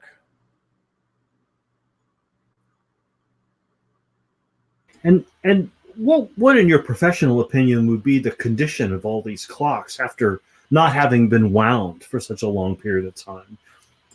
Well, the house it's not in great shape, but she demanded they all be of the very finest materials.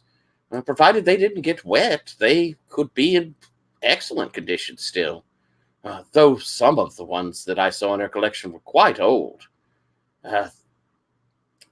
I saw one once, and he sort of kind of gets a little conspiratorial with you.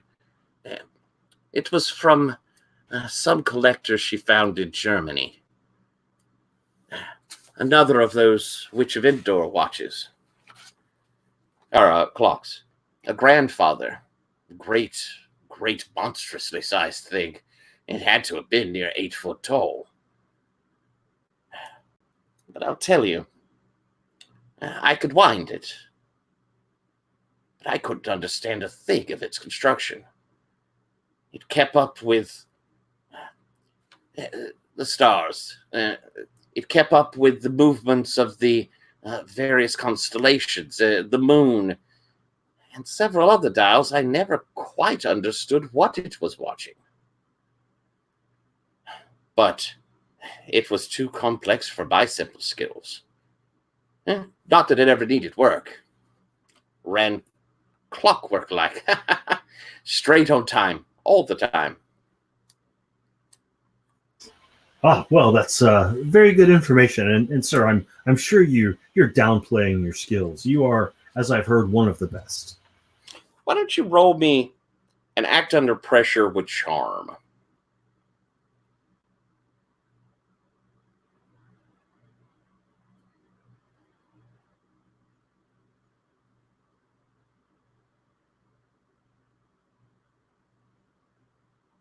So that would be a 5, but I don't know. Luck is there to spend, right? It is. I mean, why would you need it later? Yeah, exactly. So yeah, let's. I will deduct the luck, and so that what gives me a 12. Is that correct? That's correct. Okay. Well, a 12. He leans to you. He says, "It's not simply that my skills. It made no sense, that clock. And every time I'd open the facing or look inside, it struck me in a very strange way. It would give you, well, that feeling right down your back. And I'll tell you, Mr. Marcus, I opened the door to the pendulum once, and just to check, to make sure everything was oiled. I'd done it before, and it's a great deep thing, so the back was always in shadows. But as I reached in, I couldn't feel the back. It was as though it simply wasn't there. I reached well past where it should be. And then, I swear, something touched my hand. Well, I tell you, it gave me quite a start, and I closed the door and got right out of there. Sounds like a frightful experience. Perhaps, do you recall what was the phase of the moon? What was the clock indicating was the phase of the moon when this happened? Or what time of day was it? Well, I'll tell you, I never went to the house after dark. By the time Miss Obelia had taken over the place, she didn't like visitors late, let's just say that. So it would have definitely been during the day, but let me see. And he'll pull out this old ledger and begin looking through, and you see him pull to the Bel Air name. Bel Air, Zobelia, and he moves down through it, and what a strange coincidence. I guess it slipped my mind. It was it was Halloween, October 31st. Oh gracious, where does time go? 20 years ago. Well, that is a strange coincidence indeed, sir. And he'll prattle on with you at length there, but unless you got a specific question, he doesn't have a great deal more to tell you. Yeah, no, I think I've gathered quite a bit of interesting stuff. So, all right, and you see, rolling up to the front of the store about that time as well is a very nice but understated Mercedes. Maybe a bit of heavy smoke curling out of the passenger window. The pumpkin spice, no doubt. Yeah, and of course, my sense of timing again will be impeccable. Just as the car rolls up, I will be pulling the door as it hits the bell again, out to meet the car.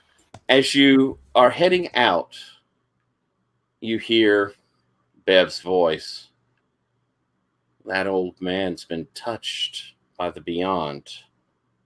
Whatever's in that house, it's dangerous. Elliot, I don't think you should go.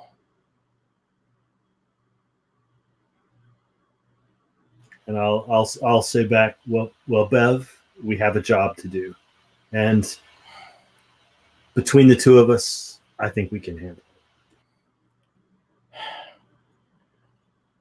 I sense that it's going to be dangerous, not just for you, but for me. There's something in there, and it's hungry. And I suppose you walk on over to the car. What's the look on your face as you do? I think you can see me talking to myself as I'm coming up with this. And I see your little brother beside you. Oh, you can certainly. Cal cannot. And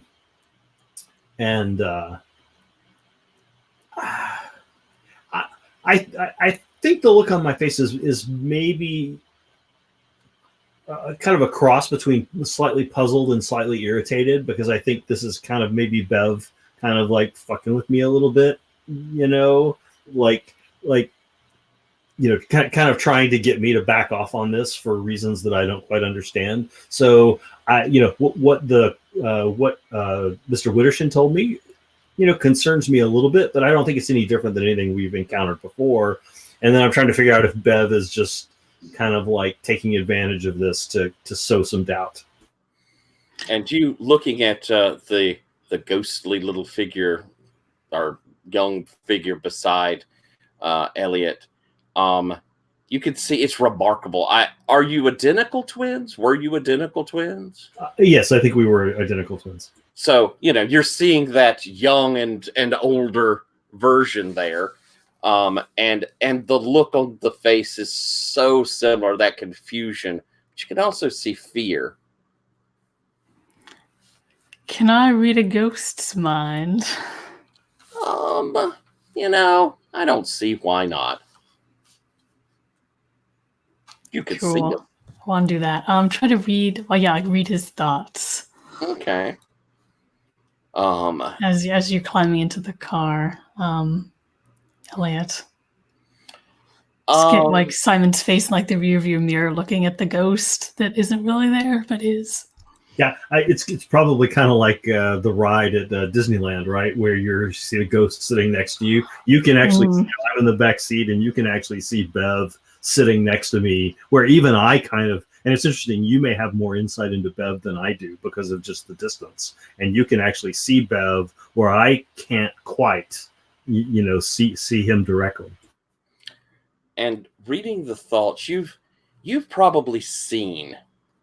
Simon, the passing of a ghost when it'll go to the light, or when it doesn't go to the light, it instead fades into darkness.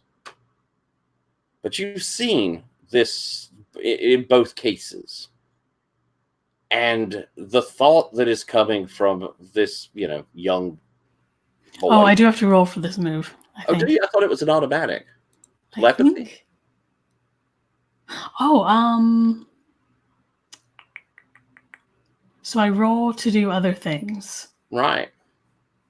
So in this case, I'm just giving you the thoughts because I don't think you're going to have to do a manipulate or a investigate off of this one. Okay. Yeah.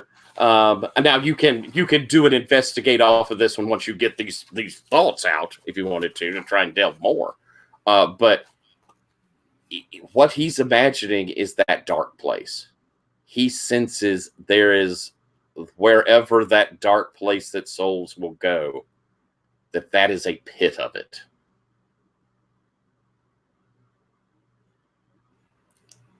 I think like Simon sinks a little deeper into his seat and like pulls out something. Because like I don't remember it, but I remember the feeling of it for like that like minute or whatever when I was dead. Yeah, and I'm not sure. Do you have an idea of which way you were pulled? Oh, I know. All right then. I think we are cruising to the house itself, right? We've got the keys. Yep, and during this ride to the house, I will fill them in with the things that I learned about this clock, and I also will say that I think this clock is probably the core of what we're looking for, and we should probably try to identify this clock. Find this clock in the house as one of our first priorities. And as you go over what each of you have learned and heard, you pull up. It's not far off of downtown to the house. Around it are beautiful houses, nice big lawns, all of them in pretty darn good shape. This is whoever can own these either have had them in the family for a long time or had some money to buy them from the family. And so the yards are kept up, all the paint's pretty. So it's really starkly different when you pull up in front of the Bel Air Manse. The trees have gone to where, they haven't been pruned in ages, and it's fall. But while the other trees have pretty and fairly gay, bright colors, reds and yellows and oranges, seems like all the leaves here have either fallen or turned kind of blackish, dark brown. The limbs have, some of them, these trees have gotten old and big enough that they've split and broken, and no one's bothered to trim them off. The grass across the lawn is easily waist high, covered in various patches of briars. There is where they used to have probably topiary shrubs. Now it's overgrown lumps, except for one that you could still see the probable image of a person. Looks to be a woman. But again, kind of misshapen as the topiary has grown out. If you were to guess, though, it was probably a woman reaching forward. sort of like that. There is the driveway, which is weed covered and kind of broken stone to lead up to it. And it's a little circular drive in front where there once was a fountain in the middle. Now you can kind of see through the weeds and the mess up the driveway that it is covered in kind of slime, moss, and there are a whole set of like viney overgrowth that's come out of the where the water would have been. Perhaps most surprisingly, though, it looks to be some sort of angel with a pitcher where the water would have come out. And you could still see that there is at least a drizzle of the water that flows out of the pitcher and down into the muck. And I think we're going to take our break here. Give us a chance. I am going to give you a trifle of music to listen to if you'd like during our break. But let's come back at 5 after. Sound good? And there's our little bit of a song. See y'all shortly.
All right.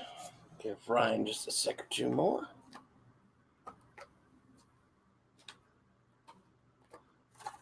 We all doing good? Just to check in on everybody. Everybody solid? Excellent. And I've liked what we've done so far, but I have a feeling now we're getting into the creepy. So, we looking out across the yard. The sun is starting to dip below the trees, but it's still a little light out. You've driven out here. You've wandered around. You had some cider. So it's probably getting towards 4 in the afternoon, and you can guess the sun will be completely down by 5:30 or 6. It's fall, and big city is up somewhere. It's going to be upper Midwest or at North Atlantic coast sort of thing. So what do we do? Gonna drive up the driveway? What do y'all do? It's not night yet, is it? Not quite. No. Yeah, you've got about an hour and a half before the sun will be down. Cal, you're driving. You gonna just turn in the driveway, or? Definitely gonna turn in the driveway. Gonna going slowly up it just in case it's not very well maintained. Also, ruining the fact that I can't get video of me driving up the driveway as I'm driving up the driveway. I should really think this through. But bringing on camera crew would kind of wreck the intimacy of it, and problem for another day. Regardless, taking the lay of this house while there's still enough light so we can get the details of it. It is big. It's got a central area where the front door is, and it has a porch, and then on the upper story it has another balcony that looks out, and then it has wings on either side, and it's a big old rambly thing. It's made of stone for the most part. There's some wood bits to all the things around the porch and stuff. And it's clearly not had any maintenance in ages. The porch sort of sags. The roof, the shingles on it, there's missing shingles. Where it has at the center of the house, there was kind of one of those, I don't know what they're even called, just sticking up there, and it had a weather vane on the top of it, sort of thing.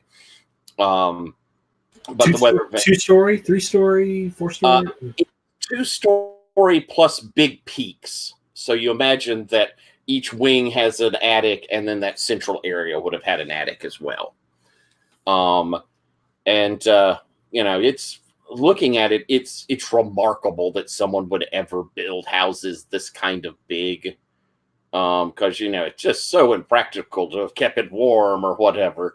One thing you do notice though is there's not a single window that's broken in it. No one's thrown rocks here apparently, because all of the windows are still very much intact. But what might surprise you most is that as you come around and kind of go around the circle of the fountain, and it is, you're going over weeds and stuff, but and having to occasionally go over a smaller branch or two, there's nothing large in the driveway. But you see coming around the house is an old man in a pair of coveralls. He's carrying with him a shovel. He has a kind of old-fashioned slouch hat, like a fedora, but all mashed down sort of thing. He comes around the house and just sort of stops and leans on the shovel and just sort of stares at y'all in the car. Once I get close enough for voices to carry properly, I'm going to roll down the window and kind of, lean out, arm over the window like a cool guy.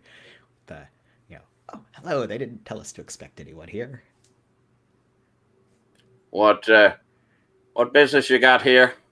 The Belairs requested, or hired, I suppose, us to look into the place. Make sure there's nothing supernatural going on here. Did they now? They did. Well, guess there's nothing to be said about that then.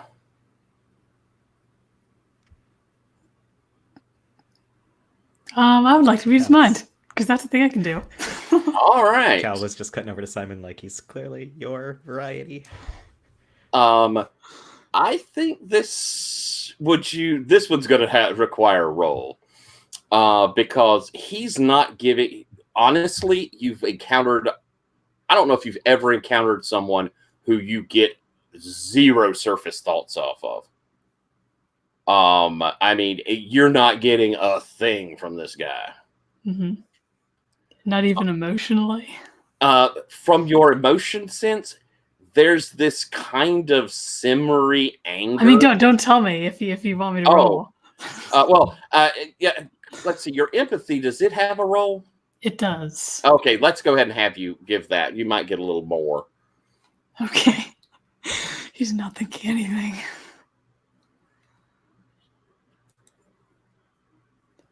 That's 10. I'm real good at this. You are real good at this. So you gain a clear impression of their current emotional state and intentions. Take +1 forward when acting on this knowledge. That's nice to know. So again, it is so tamped down, so enclosed that, I mean, it kind of takes a strain to feel anything from him.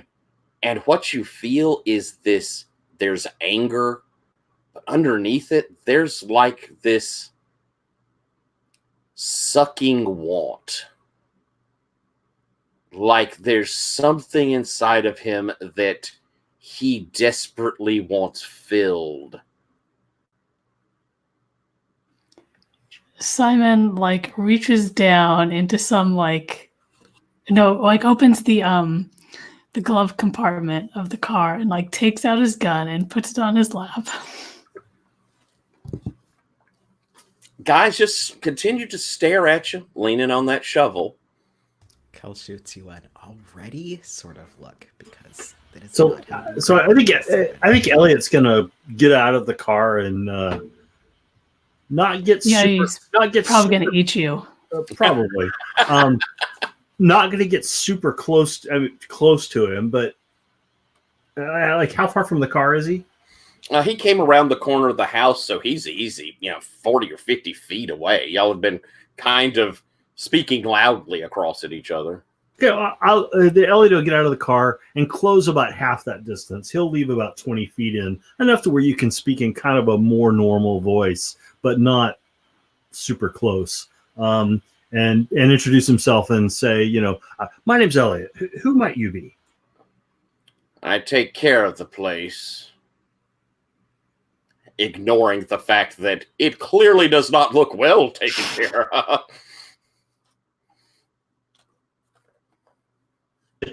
And do you live in the house or on the property, sir, or do you come from? Nobody lives in that house.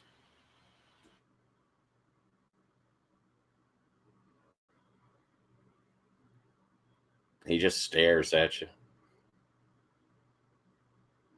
And so, is there anything you can tell me about the house? Yeah, you shouldn't go in it. Leave it alone. Do you perhaps go inside?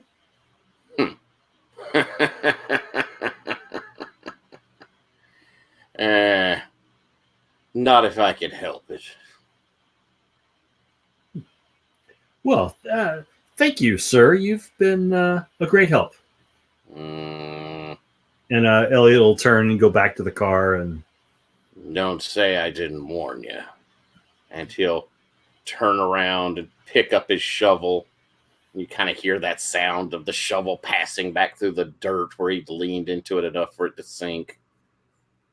He'll turn around and walk back around the house.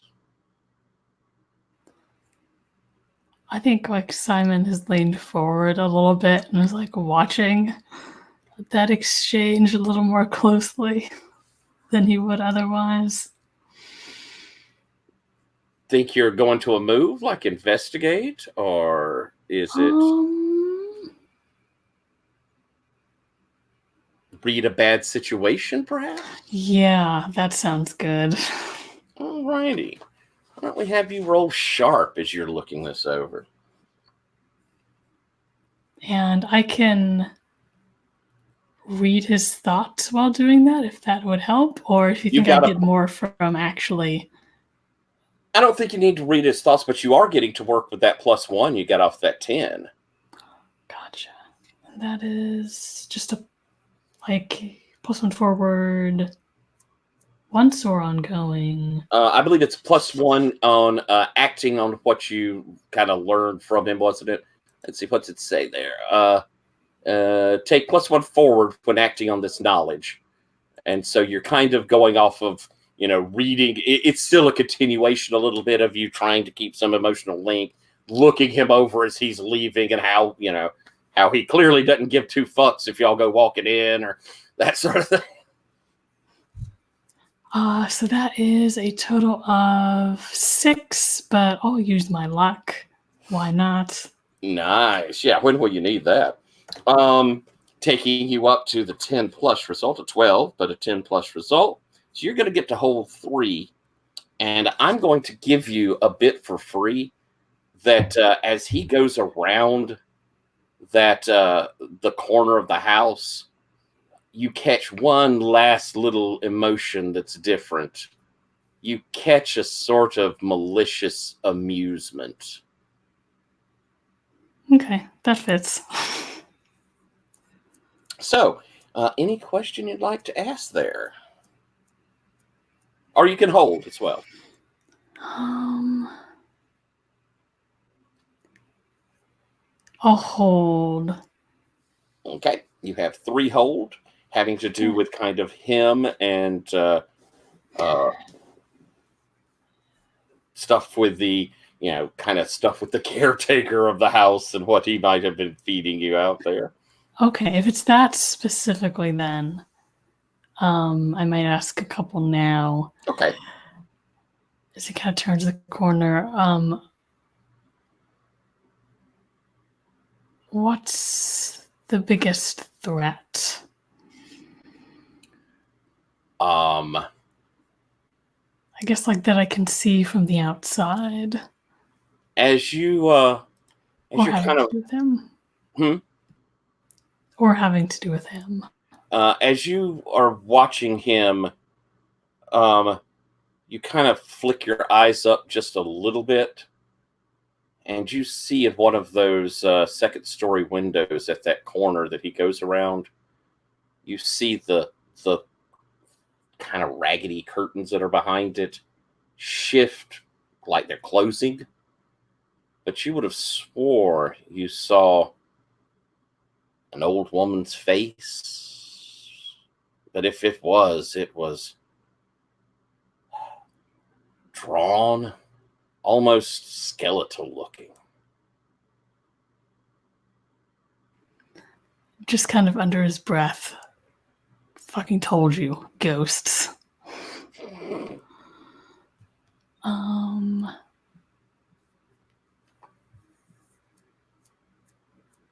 What's my best way out? Once we get into that house. For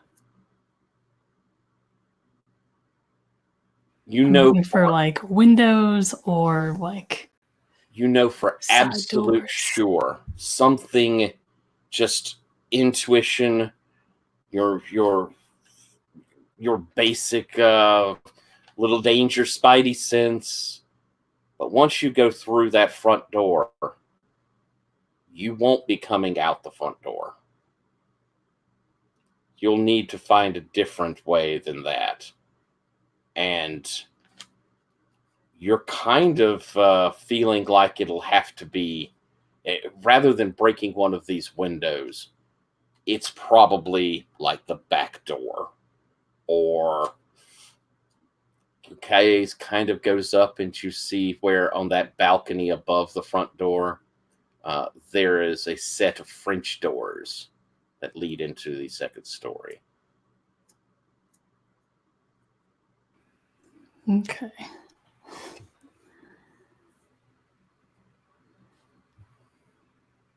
Another one, or you want to hold that one for? I'll hold if I can. Certainly. I have a quick mechanical question. Earlier, I had rolled a 5, and I spent a luck to bump that to a 12. Do I get to mark an XP for that 5, or since I spent the luck, do I not get to do that? You've changed the die roll, so it doesn't get to mark an XP. All right. Well, after meeting the friendly gentleman here who does such a fine job of keeping the place up, you can't help but be encouraged that going in will be, a lovely thing. But it's up to you. Cal, have you gotten out of the car, or are you still inside?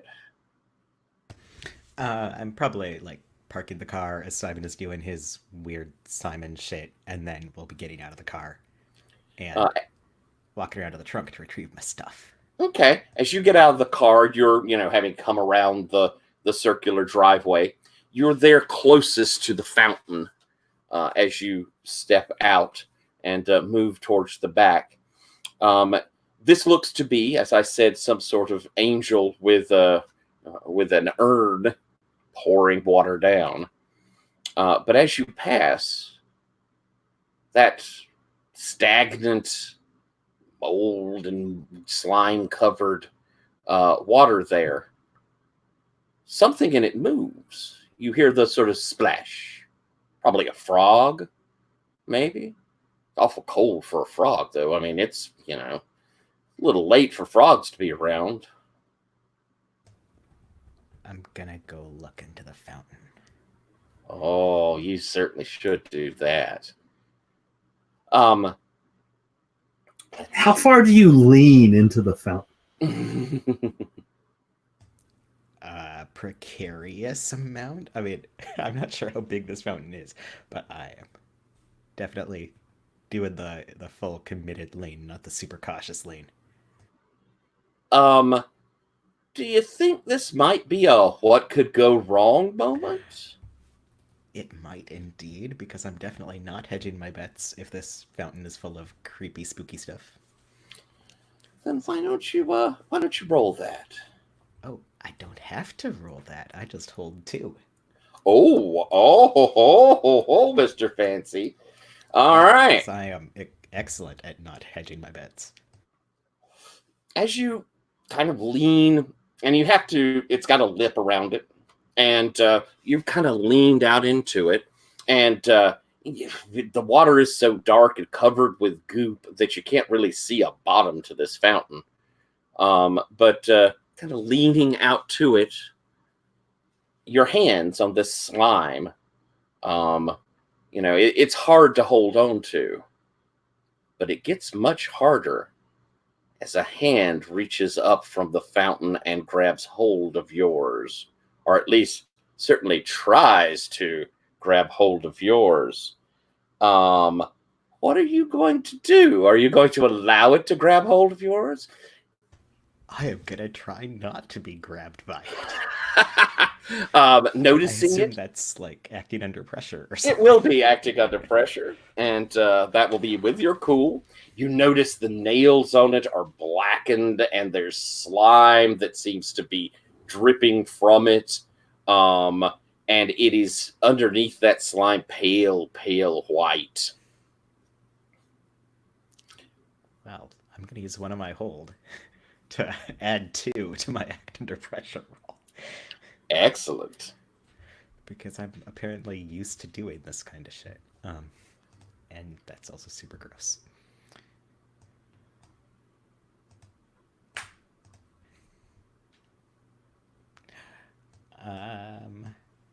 It is maybe a good thing I did that, because that makes it a 10. Ooh. Wait, nope. Makes it a 9. I can math. A 9? Alrighty. Nope. Wait. 10. No, right. I added right the first time. It's a long week, okay? For a moment, it looks like it's going to grab your hand. But you quickly scramble back from it, and the hand lands there on the lip of the fountain, and those nails sort of dig down, and you see it pull back as it sinks back under the water, leaving a gouge in both the slime and a little bit of that rock. And just as you're pulling away, you see a face in that pool. Probably was an old woman at one point, her hair wild, flowing in the water, the sockets of her eyes empty, her mouth drawn so tight it's almost a pucker. Skin drawn tight up against it.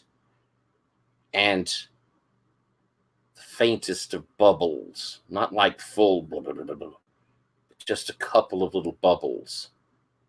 Blub, blub, kind of viciously out of the top of this thing.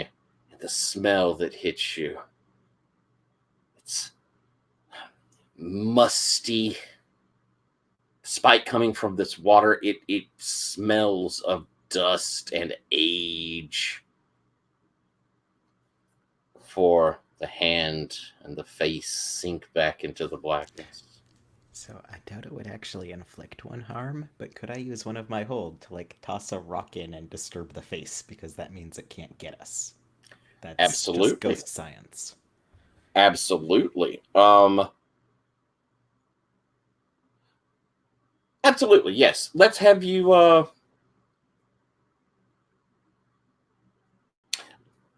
I think we're going to have you roll a kick some ass on that.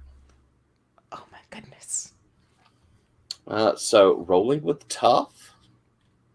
I am a very slightly amount of tough. I rolled a 5. Mechanical question, though. Do you even need to roll if you're spending your hold? Well, it says inflict one harm, but in this instance, I feel like inflicting one harm automatically on a face that I throw a rock at in a fountain might be a little weird. So I am game to roll if Tyler would like me to roll.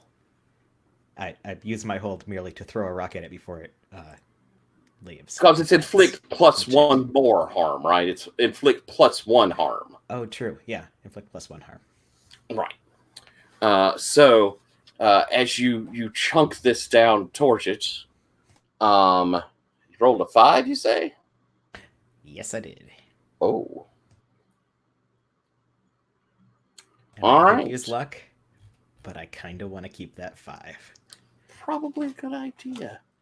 As you chunk this rock down at the water, the image of the face sort of splits as the water, ripples away. It's, disappears down there, shimmers out. But, kind of like if you throw a rock straight down into water, it has this tendency to splash straight back up. And you're kind of, as it splashes straight back up into your face and into your eyes. And they begin to burn. I'm going to give you one harm from that. No armor. Unless you wish to use one of your holds you have there to suffer one less. No, I want Bernie eye harm. That sounds awesome. And you, just instinctively kind of are rubbing it away. And you see this, Simon. What are you doing?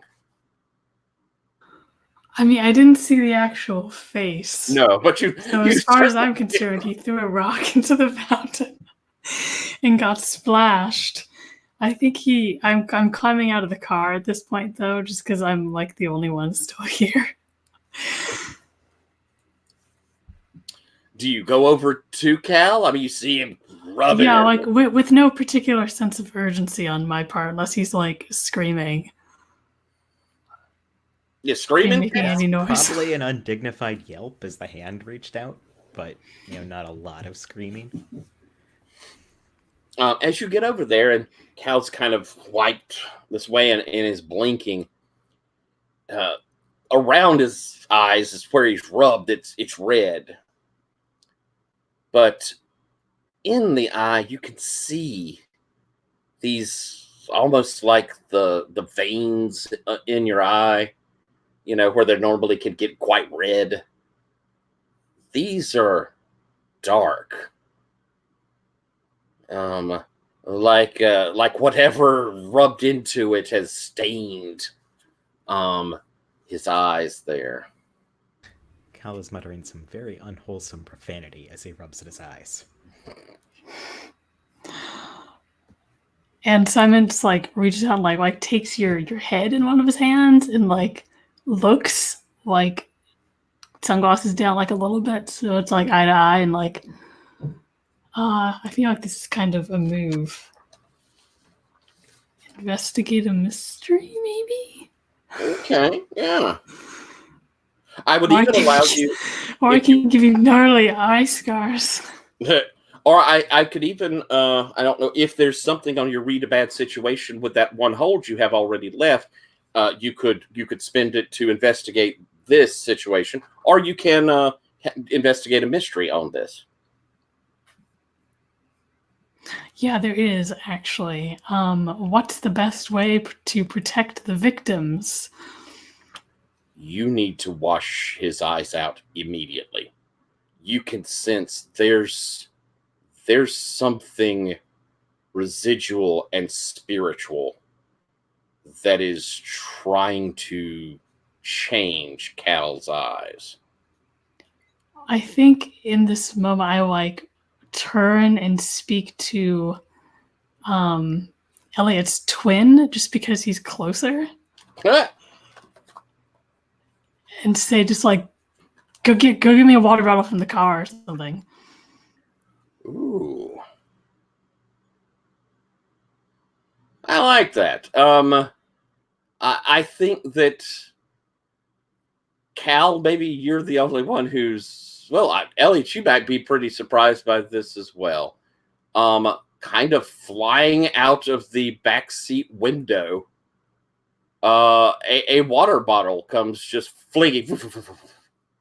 And I'm guessing, Simon, you just catch it straight in the air. I'm probably rubbing my eyes at just the wrong moment to see that the water bottle flew. I'm so disappointed later. Yeah, and like he's just like taking it from Bev's hand, right? But it looks to Elliot like it's flying. Yeah, just like head back and like very clinically, we'll wash your eyes out. Cal protests and yelps an appropriate amount for someone promptly just pouring a water bottle into your eyes. It was Cal's one. It was Cal's one chance to see some ghostly poltergeist action, and he missed it. At least safe poltergeisty action. You pour this water and helping clean his eyes out, and it's not like the black stuff washes away so much as it fades away. Like it's being absorbed? No, more like as the water goes through it, it's diluted out. But you don't see like black stuff get in the water coming down his face or anything. It's just like, the water, the more it's washed out, the less and less of it there is. But you feel like what it is that you're washing that out from it. And like probably pour like the entire water bottle over your face over the course of this and then just like toss it on the ground. Stop fucking touching stuff. I mean, it was pond water, okay? I mean, I know you're supposed to wash out your eyes and everything, but that's a little overkill. Do you tell them about what you saw? I meant, Cal too, yeah. Oh, yeah, I definitely say like it was trying to like get inside you.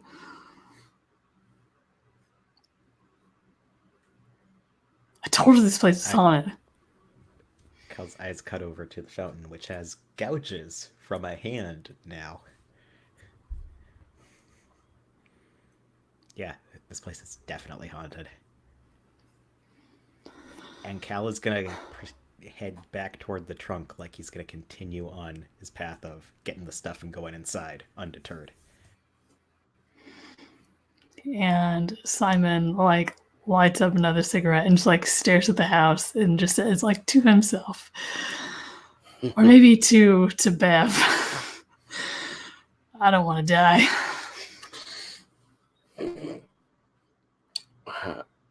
Elliot, what are you doing? Well, I think since I was kind of away from the car, I think I was watching this caretaker walk away and walk around the corner kind of when this happened. So I don't think I was really aware of anything happening, maybe until actually I heard the splash of the rock, going in. So that was really kind of my first indication that anything was going on. So, I mean, I think I kind of came over, but by the time I got there, it seems, I think Simon kind of had things in hand. So now I think Bev has maybe filled me in a little bit as to just kind of the mechanics of what happened, maybe not the deeper details, but just, and so now I think maybe I'm a little bit more concerned than I was before.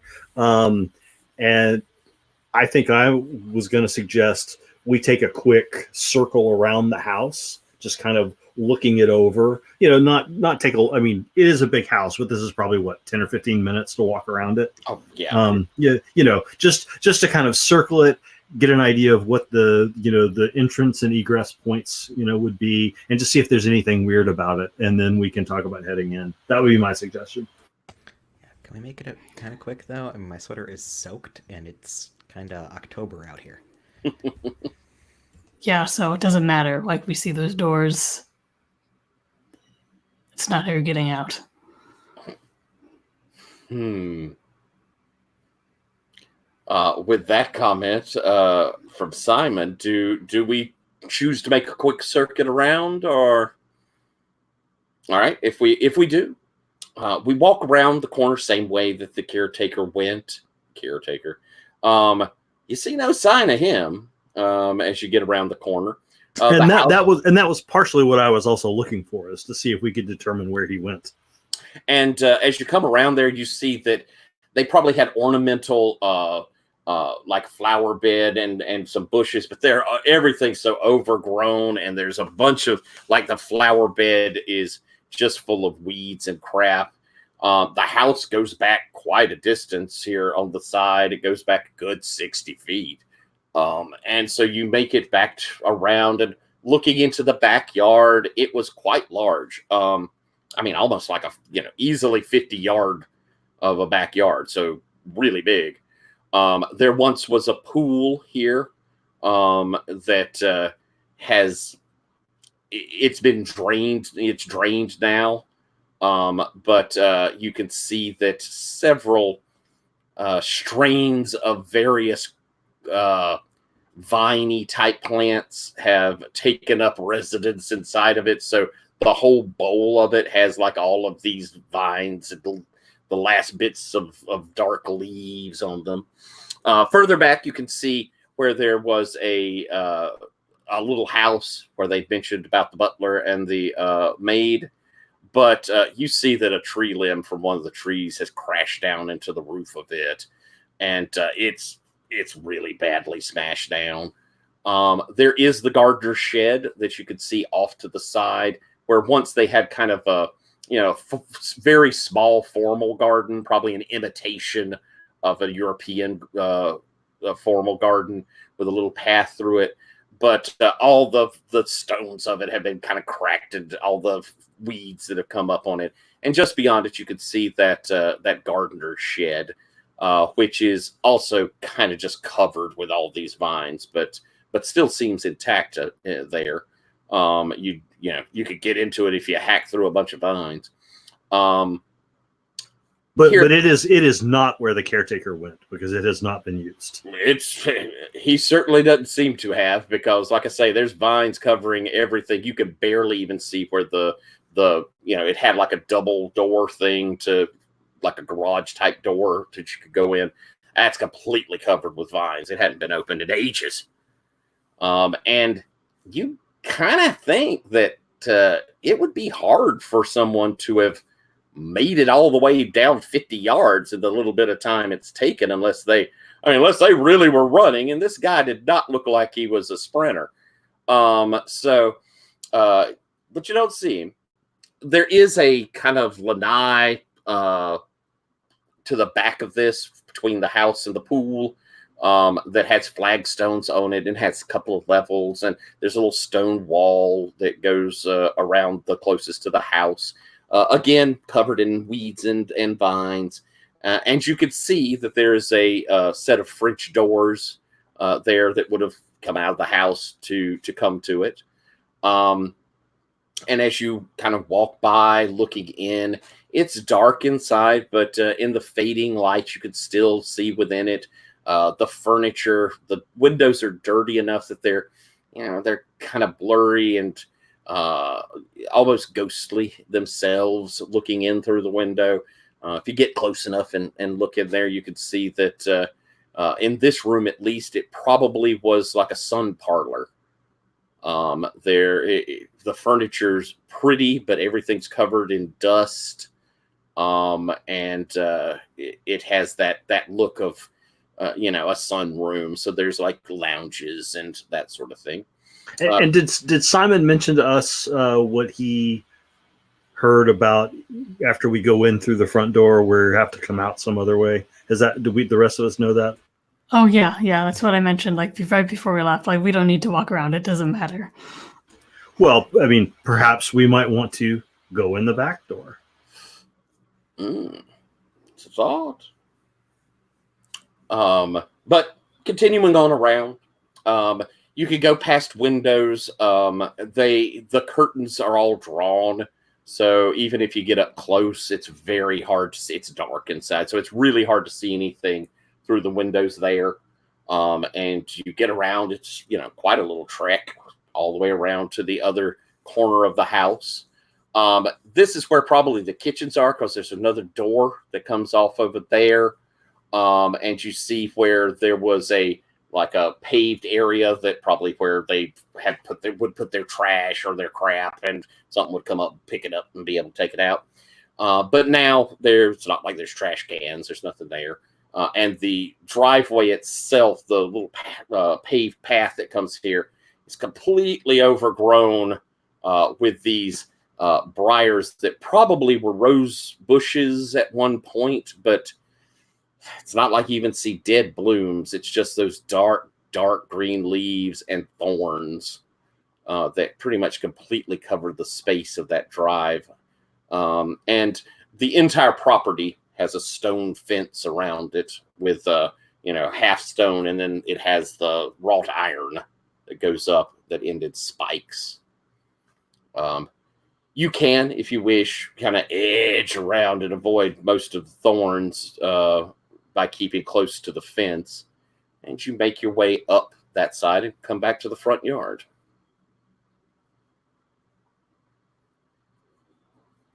Well, how do we want to venture into the house? Through the front door or through an alternative? Wait, do we have keys for the front door? There are a bunch of keys, right? I mean, we probably There's like a whole ring of them, and a Tamagotchi. Yeah, the Tamagotchi is not going to help here. It's probably like just hatched, so it's like the little square. So, do we go to the front door, or do we choose a different? I like the idea of trying the back door if we've got keys, and even if we don't have keys, we can just break a window. I'm sure you can. Not break the windows, but okay.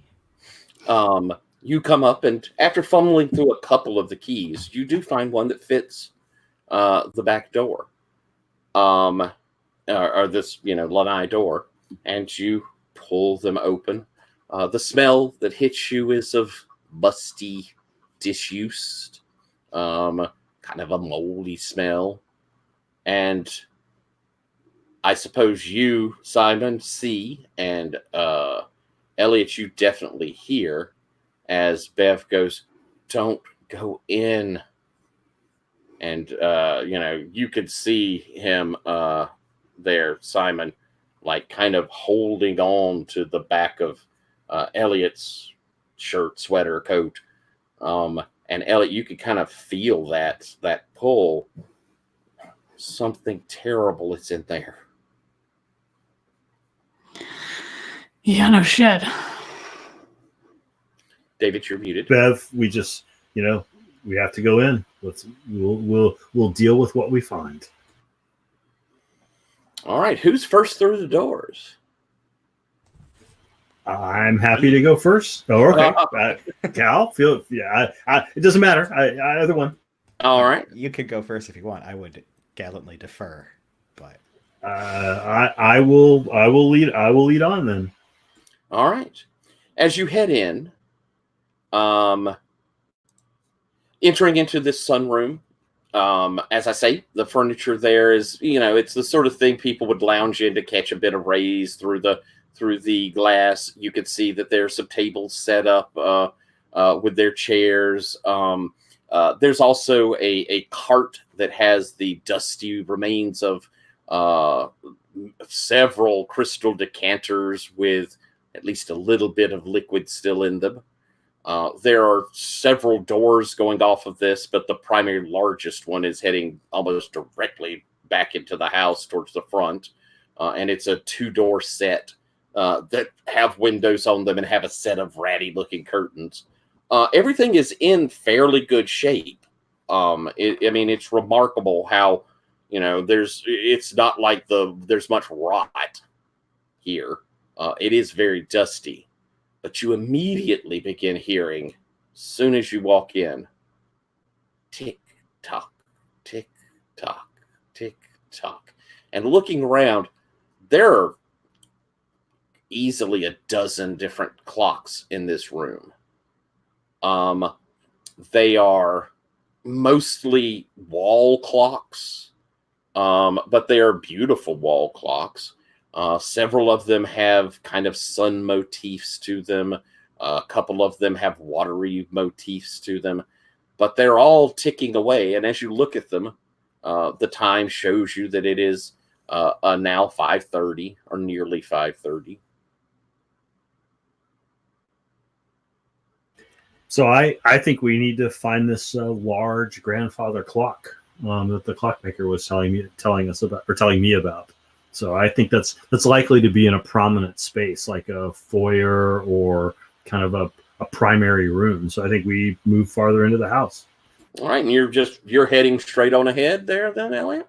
Unless other people have other ideas. All right. Well, Elliot, you head up to that double door set that leads deeper into the house, and reaching down for the handle, it opens, it turns, and you pull them open, and you see that this is you coming into a hallway. They're looking out into it. You could see their doors on either side; they're all closed.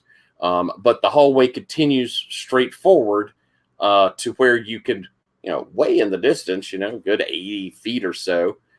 You can see light kind of coming through, and there is the front door, or at least the window to the side of the front door. You can't quite see the front door because you can tell, even from back here, that the staircase, if you're looking down this hall, there's the staircase here and the door ahead.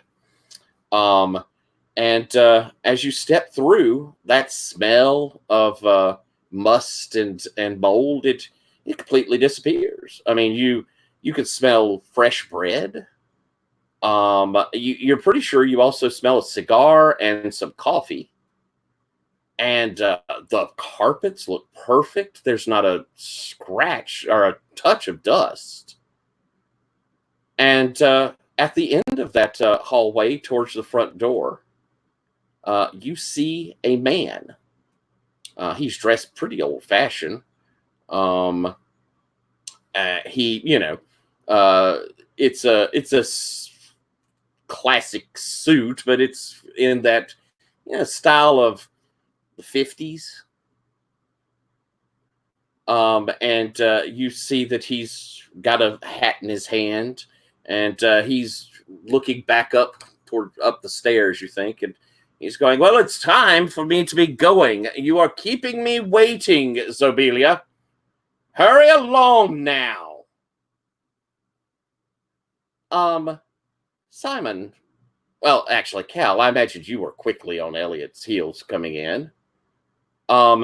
Elliot, just strode across, opened up the doors, and stepped on through, and the doors sort of closed, they close back as you get to them. And I'm guessing you open them up to follow.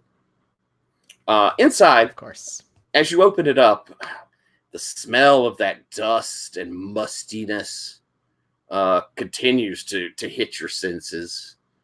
It's dark inside of there in this hallway. You can see there's a little table with a lamp there, though that's close.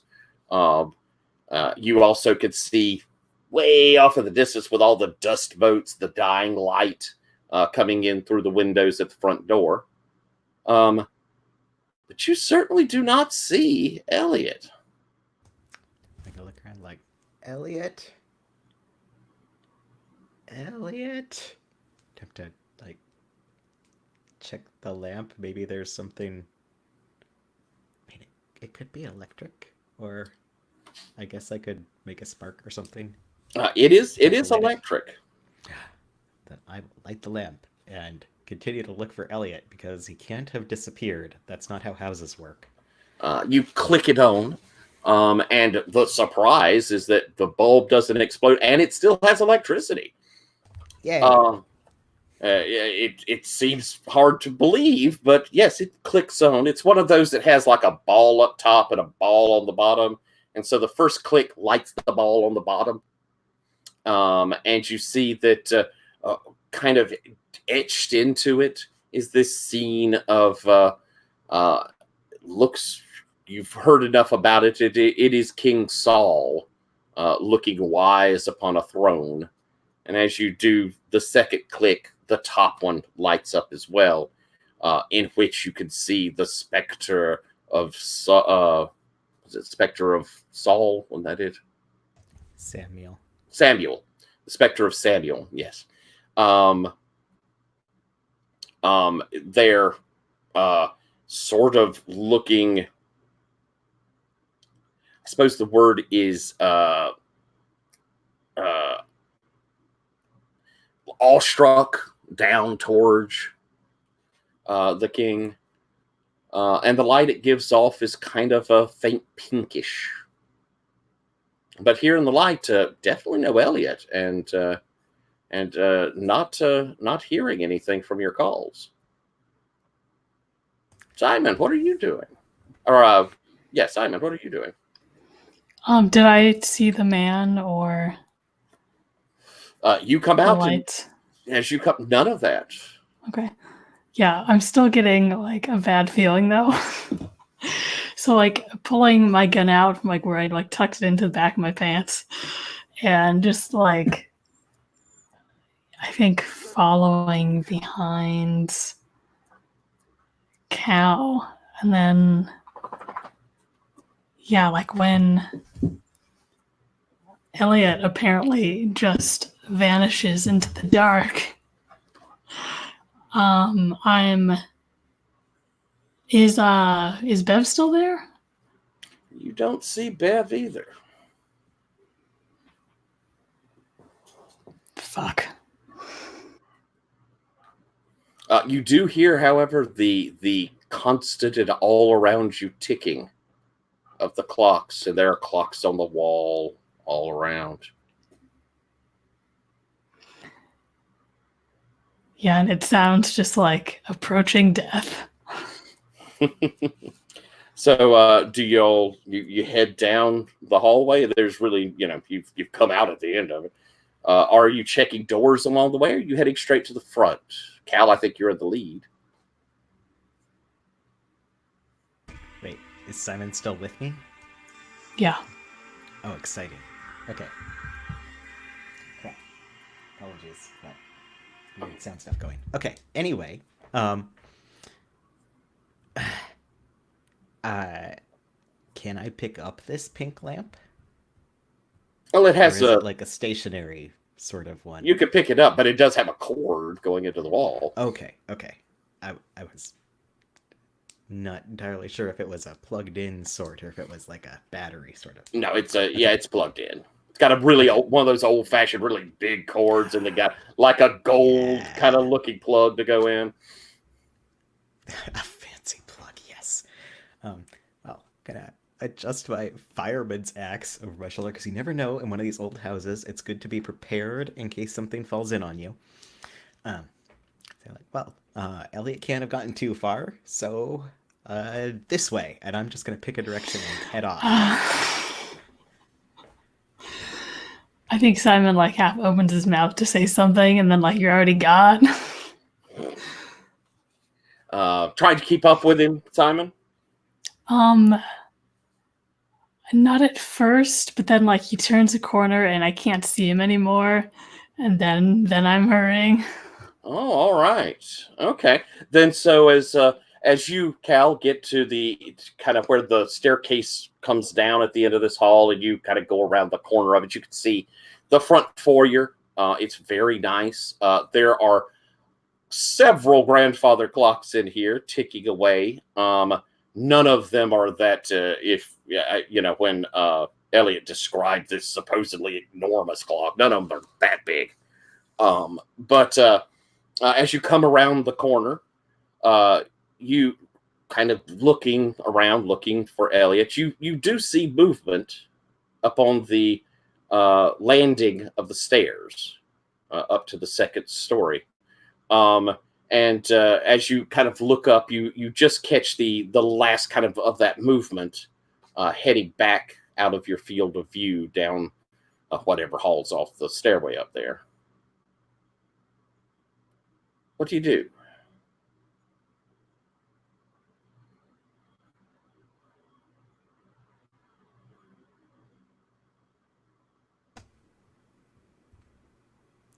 I was almost certain you were addressing Simon, but if I see the motion, then You I'm see the gonna motion. take off in that direction. Like, that must be Elliot.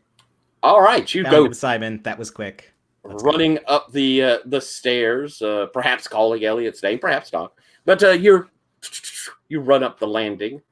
As you, Simon, come around the corner, into this foyer, and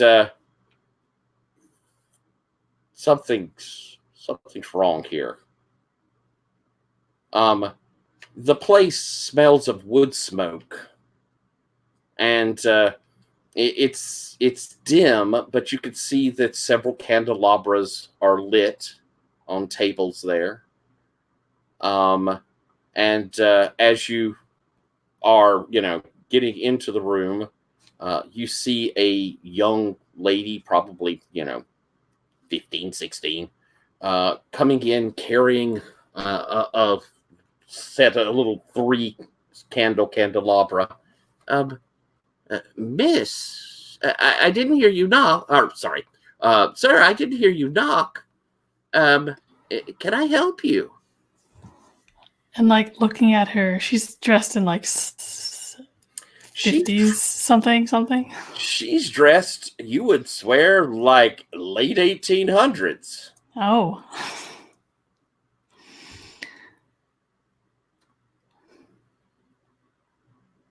Yeah, it's like looking at that and like the fuck.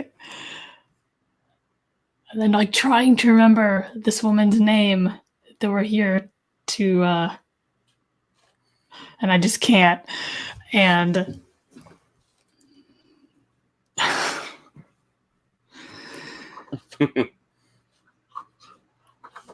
sorry, did I need an invitation? Of course not, sir. And she's kind of giving you the eye up and down. Is the master expecting you? Probably. Leon. Please come this way. And she'll cross over and open up a door off of the foyer. The parlor. Would you care for a drink? Jesus, yes. And she'll move over and take one of the decanters and pour looks to be whiskey into a tumbler and hands it back to you. I'll tell him you're here, and she'll exit the Yeah, room. how about you just take me to him now? Well, sir, that's most unusual. That's I couldn't do that. And after I've downed the entire thing of whiskey, just like set the glass down, like it clanks.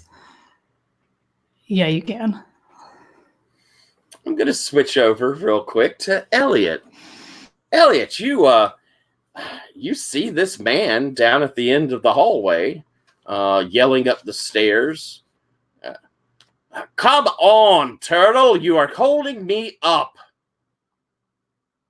So the first thing is, when I was doing my investigation back in the books into the construction of the house, I had a hold 1.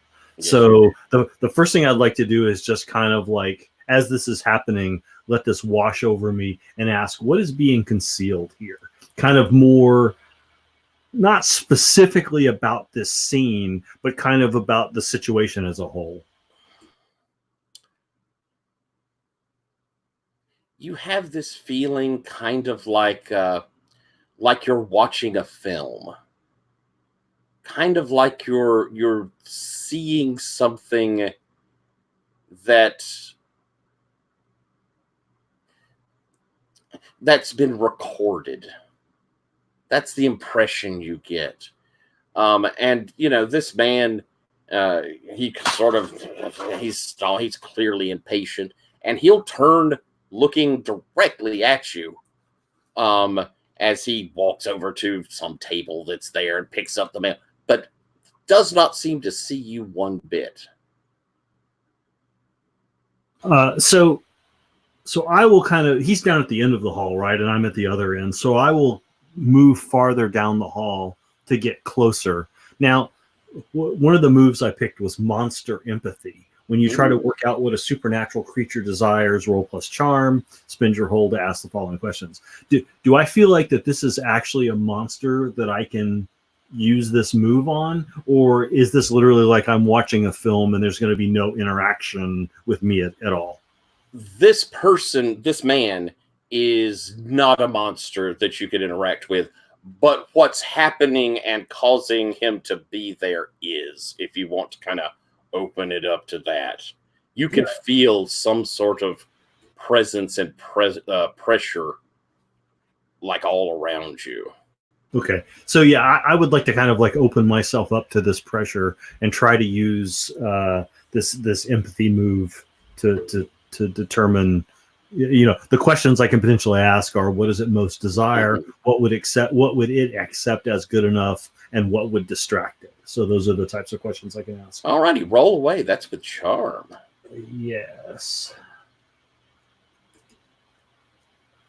So that's going to be 6 plus my charm, which is a 2. So that's going to be an 8. 8. All right. So you're going to get to ask or to hold 1. What would you like to ask me there? Well, I think I need to get the basic question first, which is, what does it most desire? It wants just a bit of your time. Just a moment of your time. That's all.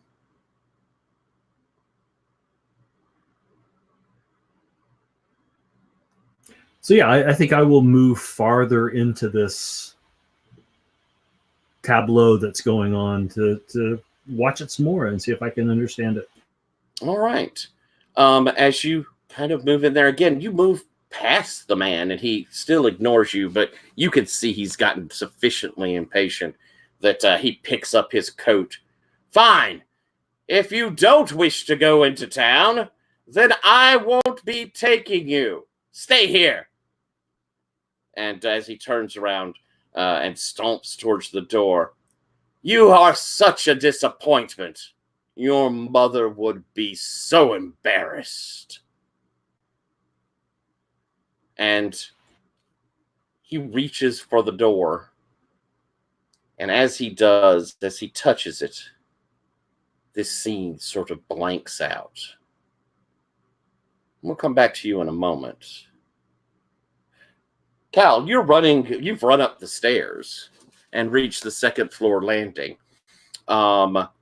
Looking in the direction of this movement, you see that there's a hallway stretching down the length there. All along it, you see there's some statuary. And there are clocks, of course. The tick-tock of the clocks is all around you. kind of odd thing about the statues. They must have really picked out one specific, because all of them are in poses that have them turned to look directly down that hallway towards you. And they're, of various sorts, classic Greek looking. Some of them are even, more like historical figures of the more recent sort, that turn of the century, kind of almost prefab statuary that came out. There's a few bronzes as well. But yeah, every one of them must have been bought so they could look back towards the landing, because they're all staring there at you. At the far end of that hallway, though, you do see a door closing. I can't even stop to admire their commitment to the aesthetic, because I'm like, Elliot, wait up! I try to charge down the hallway to catch up. All right, you head down the hallway and reach that door. Are you just going to open it up and head right in? Obviously. All right. You open up the door, and stepping inside, you find that you're in a bedroom. It's a big 4-poster bed. It had the full curtain set for it, but it's, it's covered so much in cobwebs you can't even see what color it is. And the cobwebs and spider webs have made their own curtain that completely covers, and you can't really even see through to the bed inside. The clocks in here, because of course there are clocks in here, are mostly of the more delicate, kind of, you would call them feminine in a lot of ways. They're dancers that are in motion, or they are very heavily filigreed. But the aesthetic of the room is feminine. You can see there's a dressing table there. There's a wardrobe that is open, and inside of it you can see really some very beautiful furs and dresses that the moths haven't even come to get them. They're covered in dust and some cobwebs, but all seem to be in perfect shape. But you don't see what you don't see is Elliot. You don't see anyone. In fact, it is fairly dark. The curtains have been drawn, but and also it seems to be getting dark outside. That sun is probably dipped to a point where shadows in the trees have covered these windows, so it's very dim. What do you do? Probably still talking to myself like that. Elliot, I know you can hear me. Say something, buddy. I think I'm gonna fumble for my phone to turn on the phone flashlight, because safety. Excellent. As you turn that light on, and it's that stark white phone light, you shine it around, and as you do, you hear from the bed a rustle, and the spider webs sort of move, like in a breeze, or honestly, like maybe the bed is moving of someone on it in motion. And you hear a voice. I'm here. Could be Elliot? Elliot? You see something moving behind the spider webs as they sort of press out. You can see a hand pressing the spider webs out. Right here.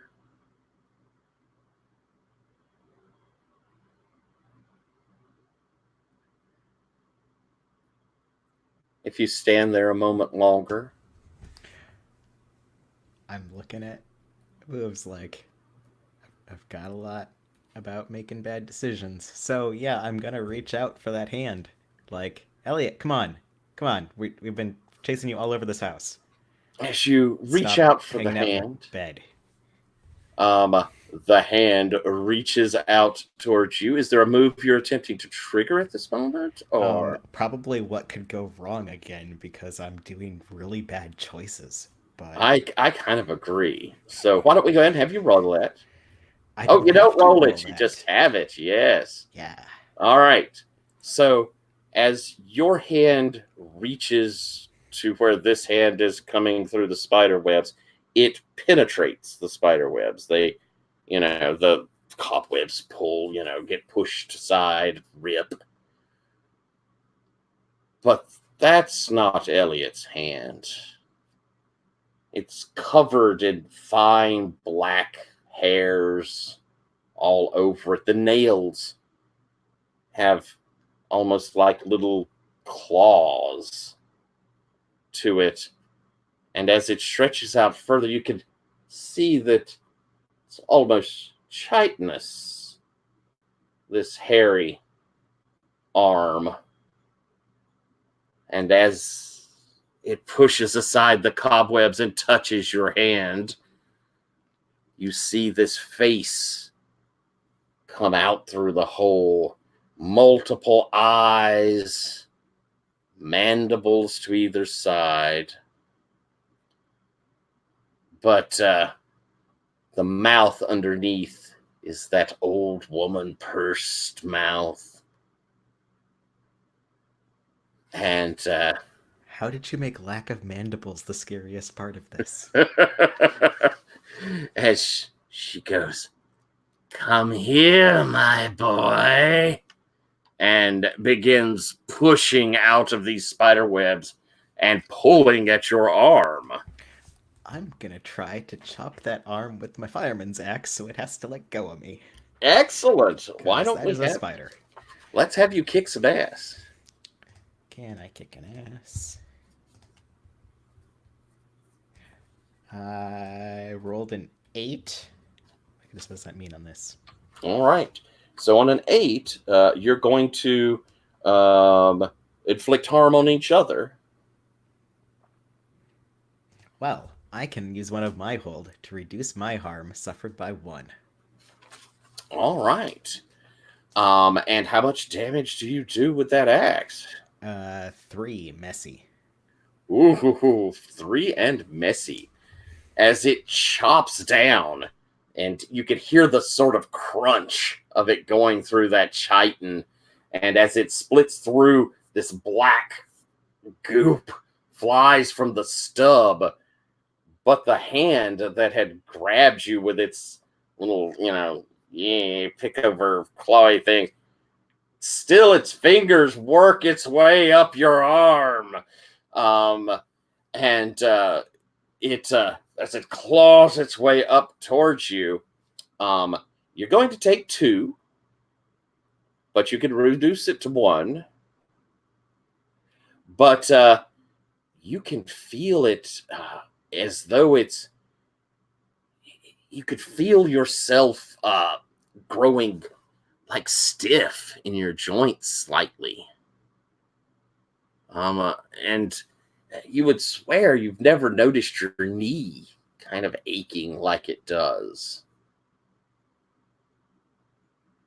The figure in the bed screams, "Ah!" And as that, stump spewing whatever kind of withdraws back in, and there's the movement inside of the bed. The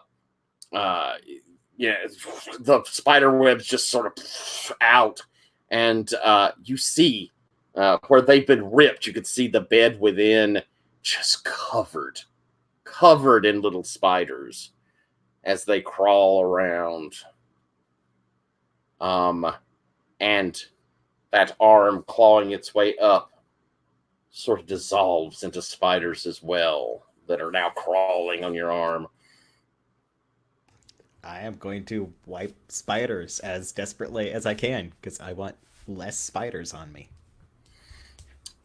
All right. I'm going to switch over, and we're hitting towards the end of our time, sadly. I, as always, have paced fairly poorly, but I think we're still going to hit kind of resolution here. We're we're in the midst of the house. But I'm coming back to you, Simon. You've put down the glass, and the girl has sort of moved back towards the doors, like almost like she's going to run to go get the master before you can follow her. What do you do? Yeah, I think my tone was distinctly threatening when I said, like, yeah, you can. So I'm going to, like, take a few steps toward her with the expectation that she will turn and lead me to the master of the house. All right. So as she turns and she's looking over her shoulder, and she's not quite, brave enough to just flat out run away from you because you've said take me to him, but you could see she's all like and she's kind of hurrying. This is most improper. Sir, Mr. Belair. She's yelling up the stairway as she leads you out and up the stairway. As the two of you get to the landing, you see, much as I described to Cal before, those hallways off. The statuary there, as the one difference, is staring in towards the middle of the hallway, not back towards this landing. And you see a man coming down the opposite hall that Cal went down. He's dressed well and for 1880. He's got a big, sort of floppy mustache and got the big sideburns. He says, "What's all this? Alice, sir, do I know you? What are you doing here?" As I kind of, like, reach out to shake his hand, I'd like to open up my brain to feel the emotions of something. All right. So empath? Mm-hmm. All righty, roll away. And this works even on ghosts or spirits. But the less human they are, the more dangerous it is for you. Okay. I might need to act under pressure, it says. All right, well, let's go ahead and have you roll, and we'll see how that goes.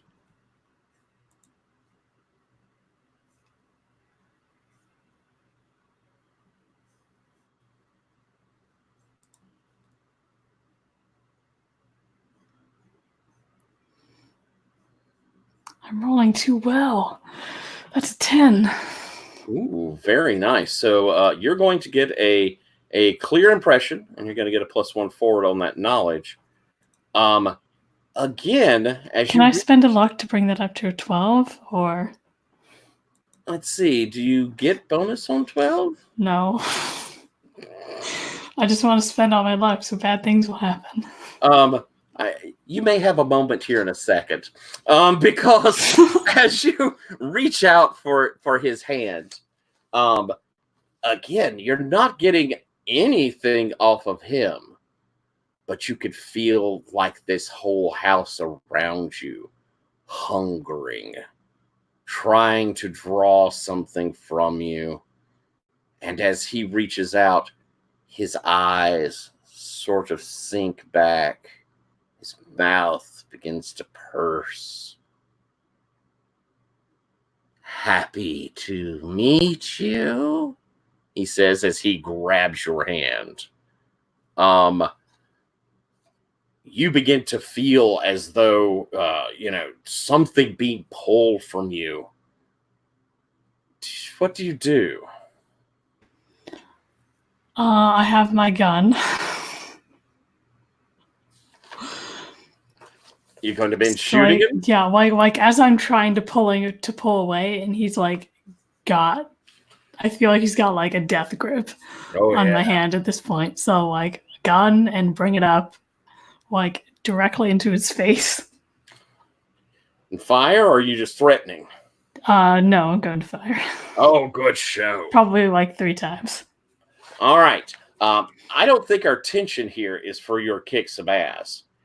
because you fire into him, and we see, it hits him, and rather than what you would expect, like somebody's head getting shot and there being blood or whatever, instead, as it hits, it's almost like it just cracks, and there's underneath it this blackness, and its face sort of cracking back from where the shot was, and inside there, this black mass, almost ooze, inside of it, as he goes, "I was just wanting a moment of your time." But probably what you are going to want to do is maybe defy danger, as you hear behind you, "Ah!" And Alice has leapt upon your back. Oh, no. And seems to be trying to wrap her hands around your throat as she is biting at your neck. Oh. Yeah, defy dangers, like keep your cool, or... Yes. Okay.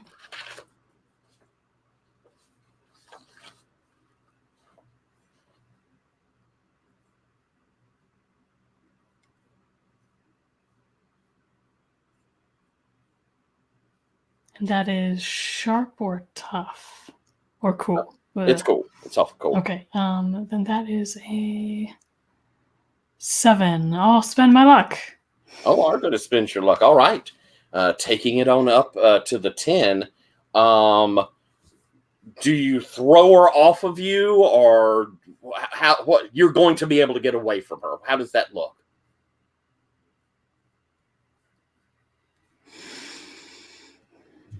I think, like, I just ram her into the nearest wall. And I don't know if that's enough to shake her loose, but, like, I'm reaching back and, like, trying to pull her off with my gun hand. And probably, like, drop the gun. And, like, as I pull her off, like, he still has my other hand, so I'm, like, fumbling for the gun with the other. All right. As you kind of smash her against the wall and throw her off, she lands on the ground there, and in kind of a heap, and then stretches herself up, and in the most strangely disjointed way, her arms kind of do like this, her legs spread out, and almost this like crab walk. Her head looks up at you. You can see her tiny pursed lips. "Can I have just a moment of your time?" Yeah, just like, fuck off, lady. Switching back over to, I think, who was our last? Is it you, Elliot? We've been last to see. I think so. Yep. All right. You had, everything had gone back to normal, I believe, hadn't it, on you? He had touched that door. He touched the door and disappeared, and everything. You find that it is now. You're suddenly back. It's not that same image of that crisp, clean room, and oddly enough, there's no light coming through the windows at the door. And so I'm at the base of the stairs in front of the front door, and up those stairs are where Simon and Cal have gone. Is that correct? And can I mean, have I heard Simon's gunshots at this point? You have definitely not heard that. Okay. And I don't think yet you've heard anything from Cal. But you, matter of fact, I'm positive you haven't heard anything from Cal yet. So it's completely quiet in here, except for that tick tock. However, the clocks begin to go off. Dong, dong, dong, all across the house. You can hear the bells of these clocks, and you just instinctively look over to one. 9:15. How can it be 9:15? So, I mean, yeah, I guess when I see that, I'll look back down the hallway just where I came from to see if I can see Simon and Cal, and I presume I can't. So I'll kind of look around for a minute, and then I think I will try to proceed to find this clock. I mean, that seems to be the most, in my mind, that's the key. All right. And so, which way are you going? Like I say, I feel like this clock would be in a primary room, like a place, it's an important clock, and it's one they would probably want to show. So I'd probably want to go to, a grand foyer of some kind, although it doesn't seem like there's one in here. So maybe if there's like a study of some kind. So, all right. Somewhere, wherever in this house, I think there would be a study. All right. So you begin heading down here on this bottom floor, and looking through off of the foyer. There's a set of double doors, and you kind of creak it open. Inside of which you do see sort of a study / like sitting room accommodation. You could see there is the furniture there covered in cobwebs, but you do notice one thing that is not covered in cobwebs. You see that there is a tumbler with the very last little bits of whiskey sitting on a table near the door.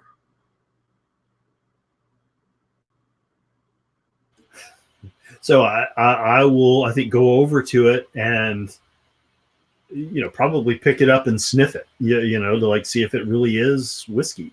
It is whiskey. And I think Bev says to you, that was Simon's. Simon touched this.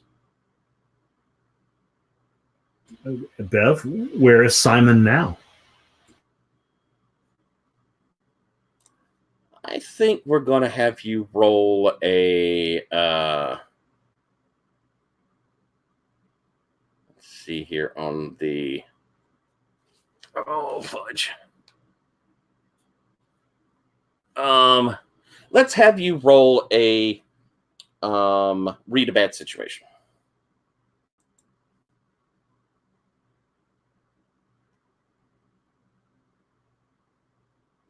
Okay, I rolled a 3.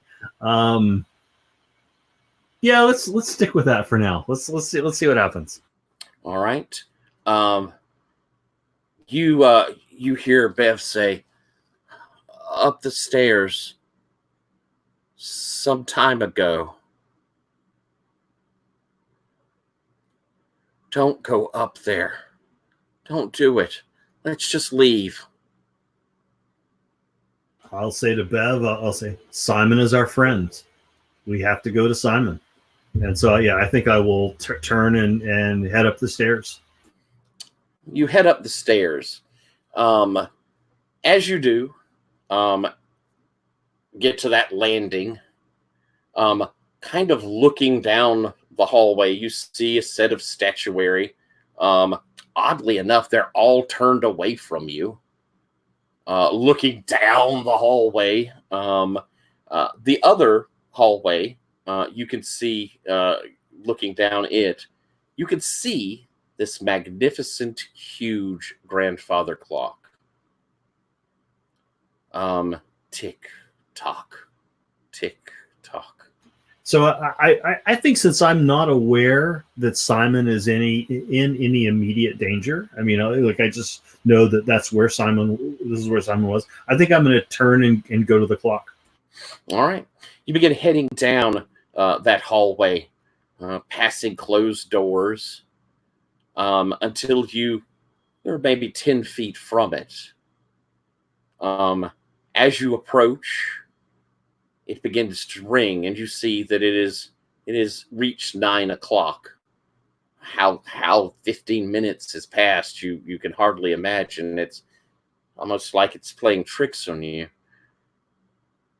But as it rings, the door to the front of the clock opens.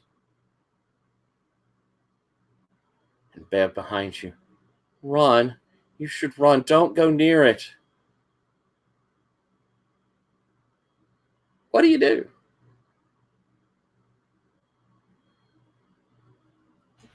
I think I'm going to take out my cricket bat, which where I've kept it up till now is a good question, and I'm gonna wreck it. You move over and you are preparing to haul back, and it's just 10 feet, so you're kind of just moving straight forward to hit it. You hear a noise behind you as Cal.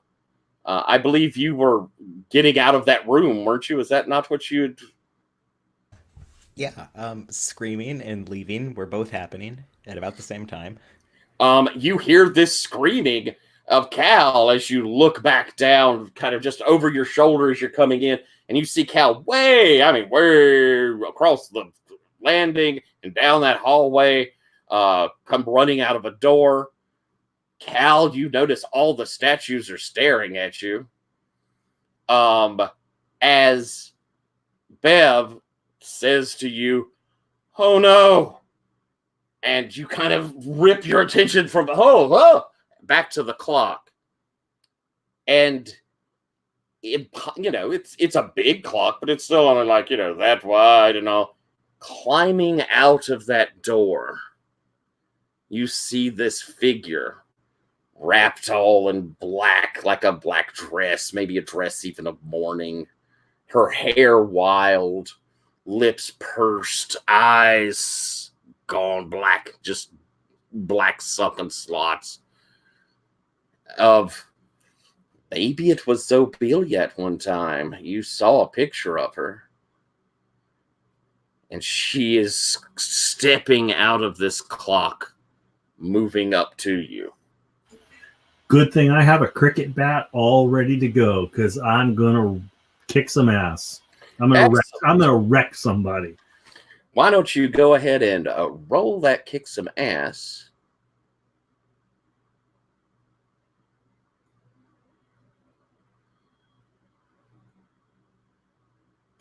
That's a 9, but I think it's a perfect time to spend another luck. Excellent. You just crack down with this bat, smacking into the side of her head, and it thunks against her solidly. I mean, this is a solid thing. But it's not like it, there's no blood. There's the dull thump of hitting something, but it does stagger her to the side. And she whips, kind of whips her head away from the hit. And I think you see her kind of stagger against that wall before she whips back around to you. You're going to pay for that. How much damage do you do with cricket bat? It is 2 harm, messy. All right. So she's staggered back from it, but she's turned to look at you. As Cal, you have run across, out of that hallway towards the landing, and as you pass that last statue heading onto the landing, you feel yourself kind of almost stagger, almost, like losing your footing for a second as you come onto the landing, and you see Simon. Simon, you've thrown this girl to the side, and she's up like that. Guy still has hold of your hand. Cal, you see that as you, Simon, see Cal sort of tumble out of that hallway. Yeah, and I'm like one hand, like my wrist is in, and I'm like reaching for the gun that's like barely just out of my reach. What do you do, Cal? There's an obvious solution here, and it's whack that hand with an axe, because they can't all turn into spiders. All right. Or they can, but either way it'll stop. Roll kick some ass.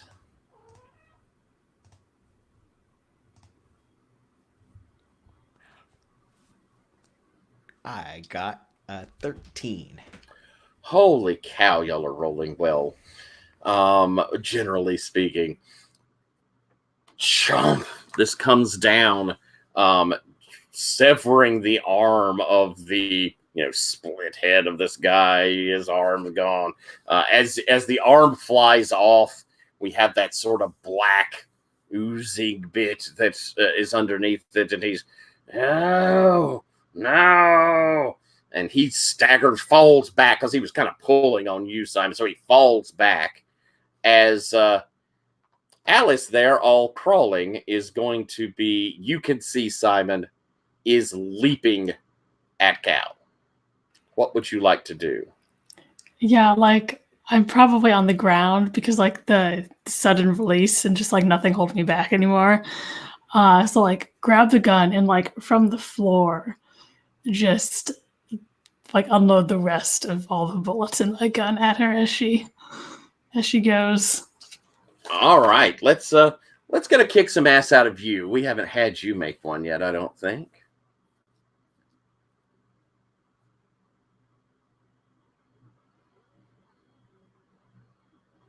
That is a total of 4. I'm going to use my last remaining luck. Last remaining luck. Oh, someone is doomed.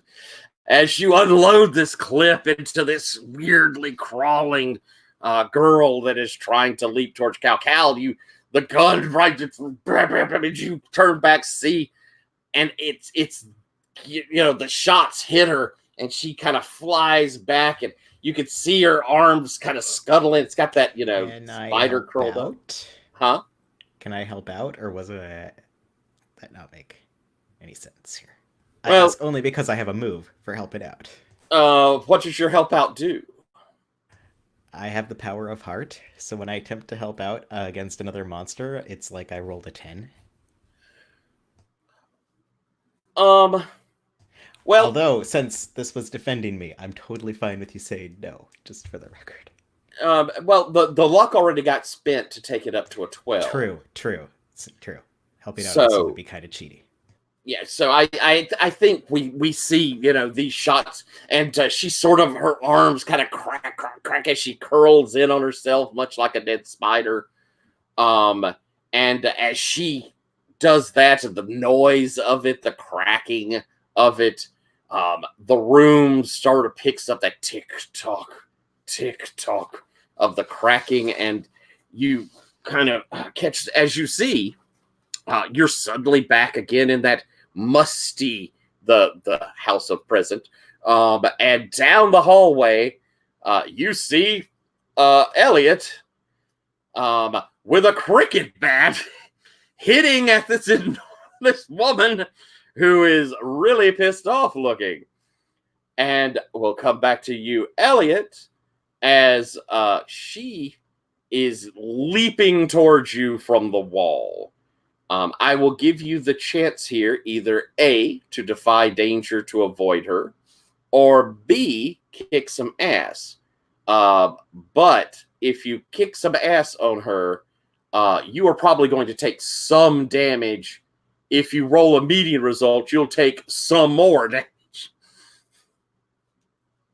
So, I mean, I'm kind of thinking I still think the clock is the thing here. So I actually think like when she came out, I had to like knock her out of the way. So I think that first hit was, necessary. But I think now, on the backswing, I'm going to see if I'm going to just kind of ignore her and try to take this clock out. So I guess this is another kick some ass move. So let's. Well, actually, I don't even think you have to roll a kick some ass on this one. Okay. Because it's a stationary clock and it's big. So you just wail on it. And she screams. And you could feel her claws, those dirty fingernails of hers, rake down your back. You're gonna take 3 damage. Can I and use one of my remaining hold to reduce the damage? That doesn't make any sense, really. But no, but you could, if you could figure some way from this distance or somehow to protect him, to do a defend. And there, am I looking? No, I'm not. Yeah, protect someone.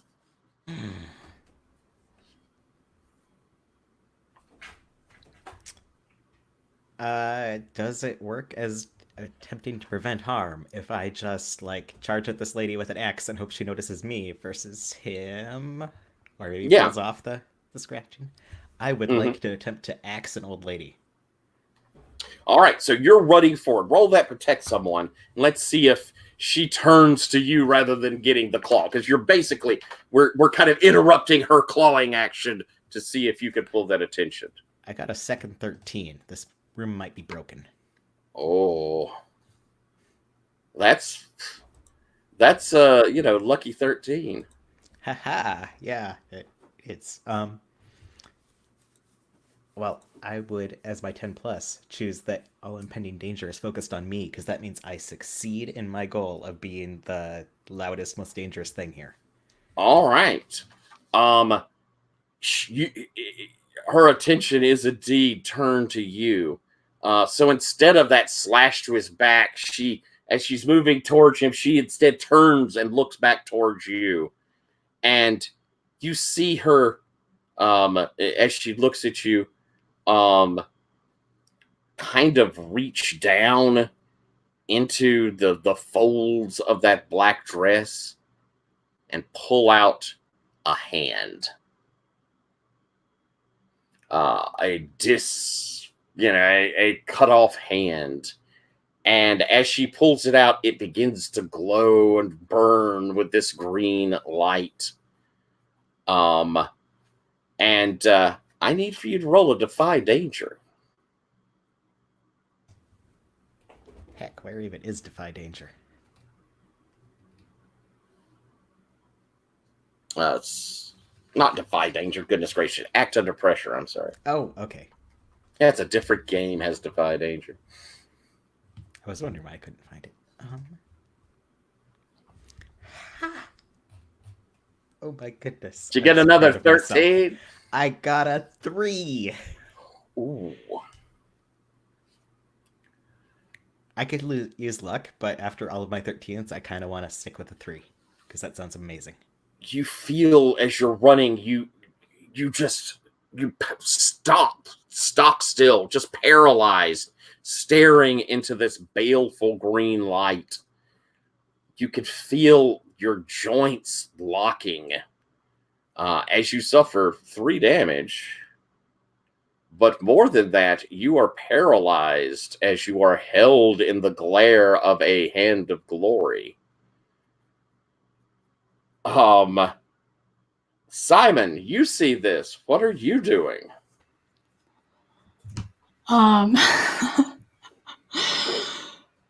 Yeah, like scrambling to my feet, and like the woman is like curled up and dead, but the guy whose hand that has all disappeared. Okay. You, like Cal, are back into our time. Okay.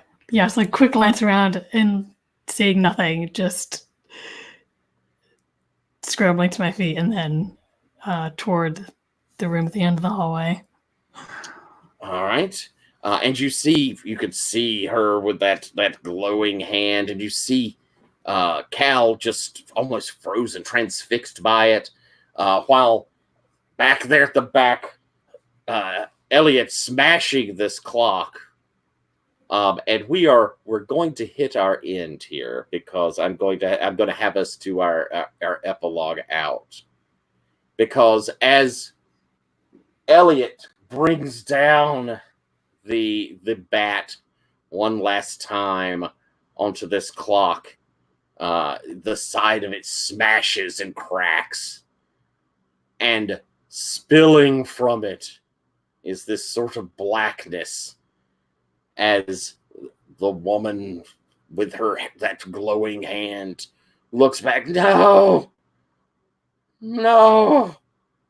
my time. And I'd like to hear from each of you an epilogue out.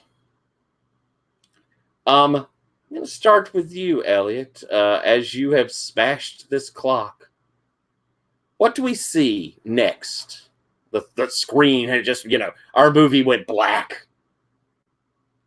Comes back up. What do we see of you? So I think it's probably Bev and I, maybe bickering a little bit about kind of like how this went down, with Bev saying, I told you this was,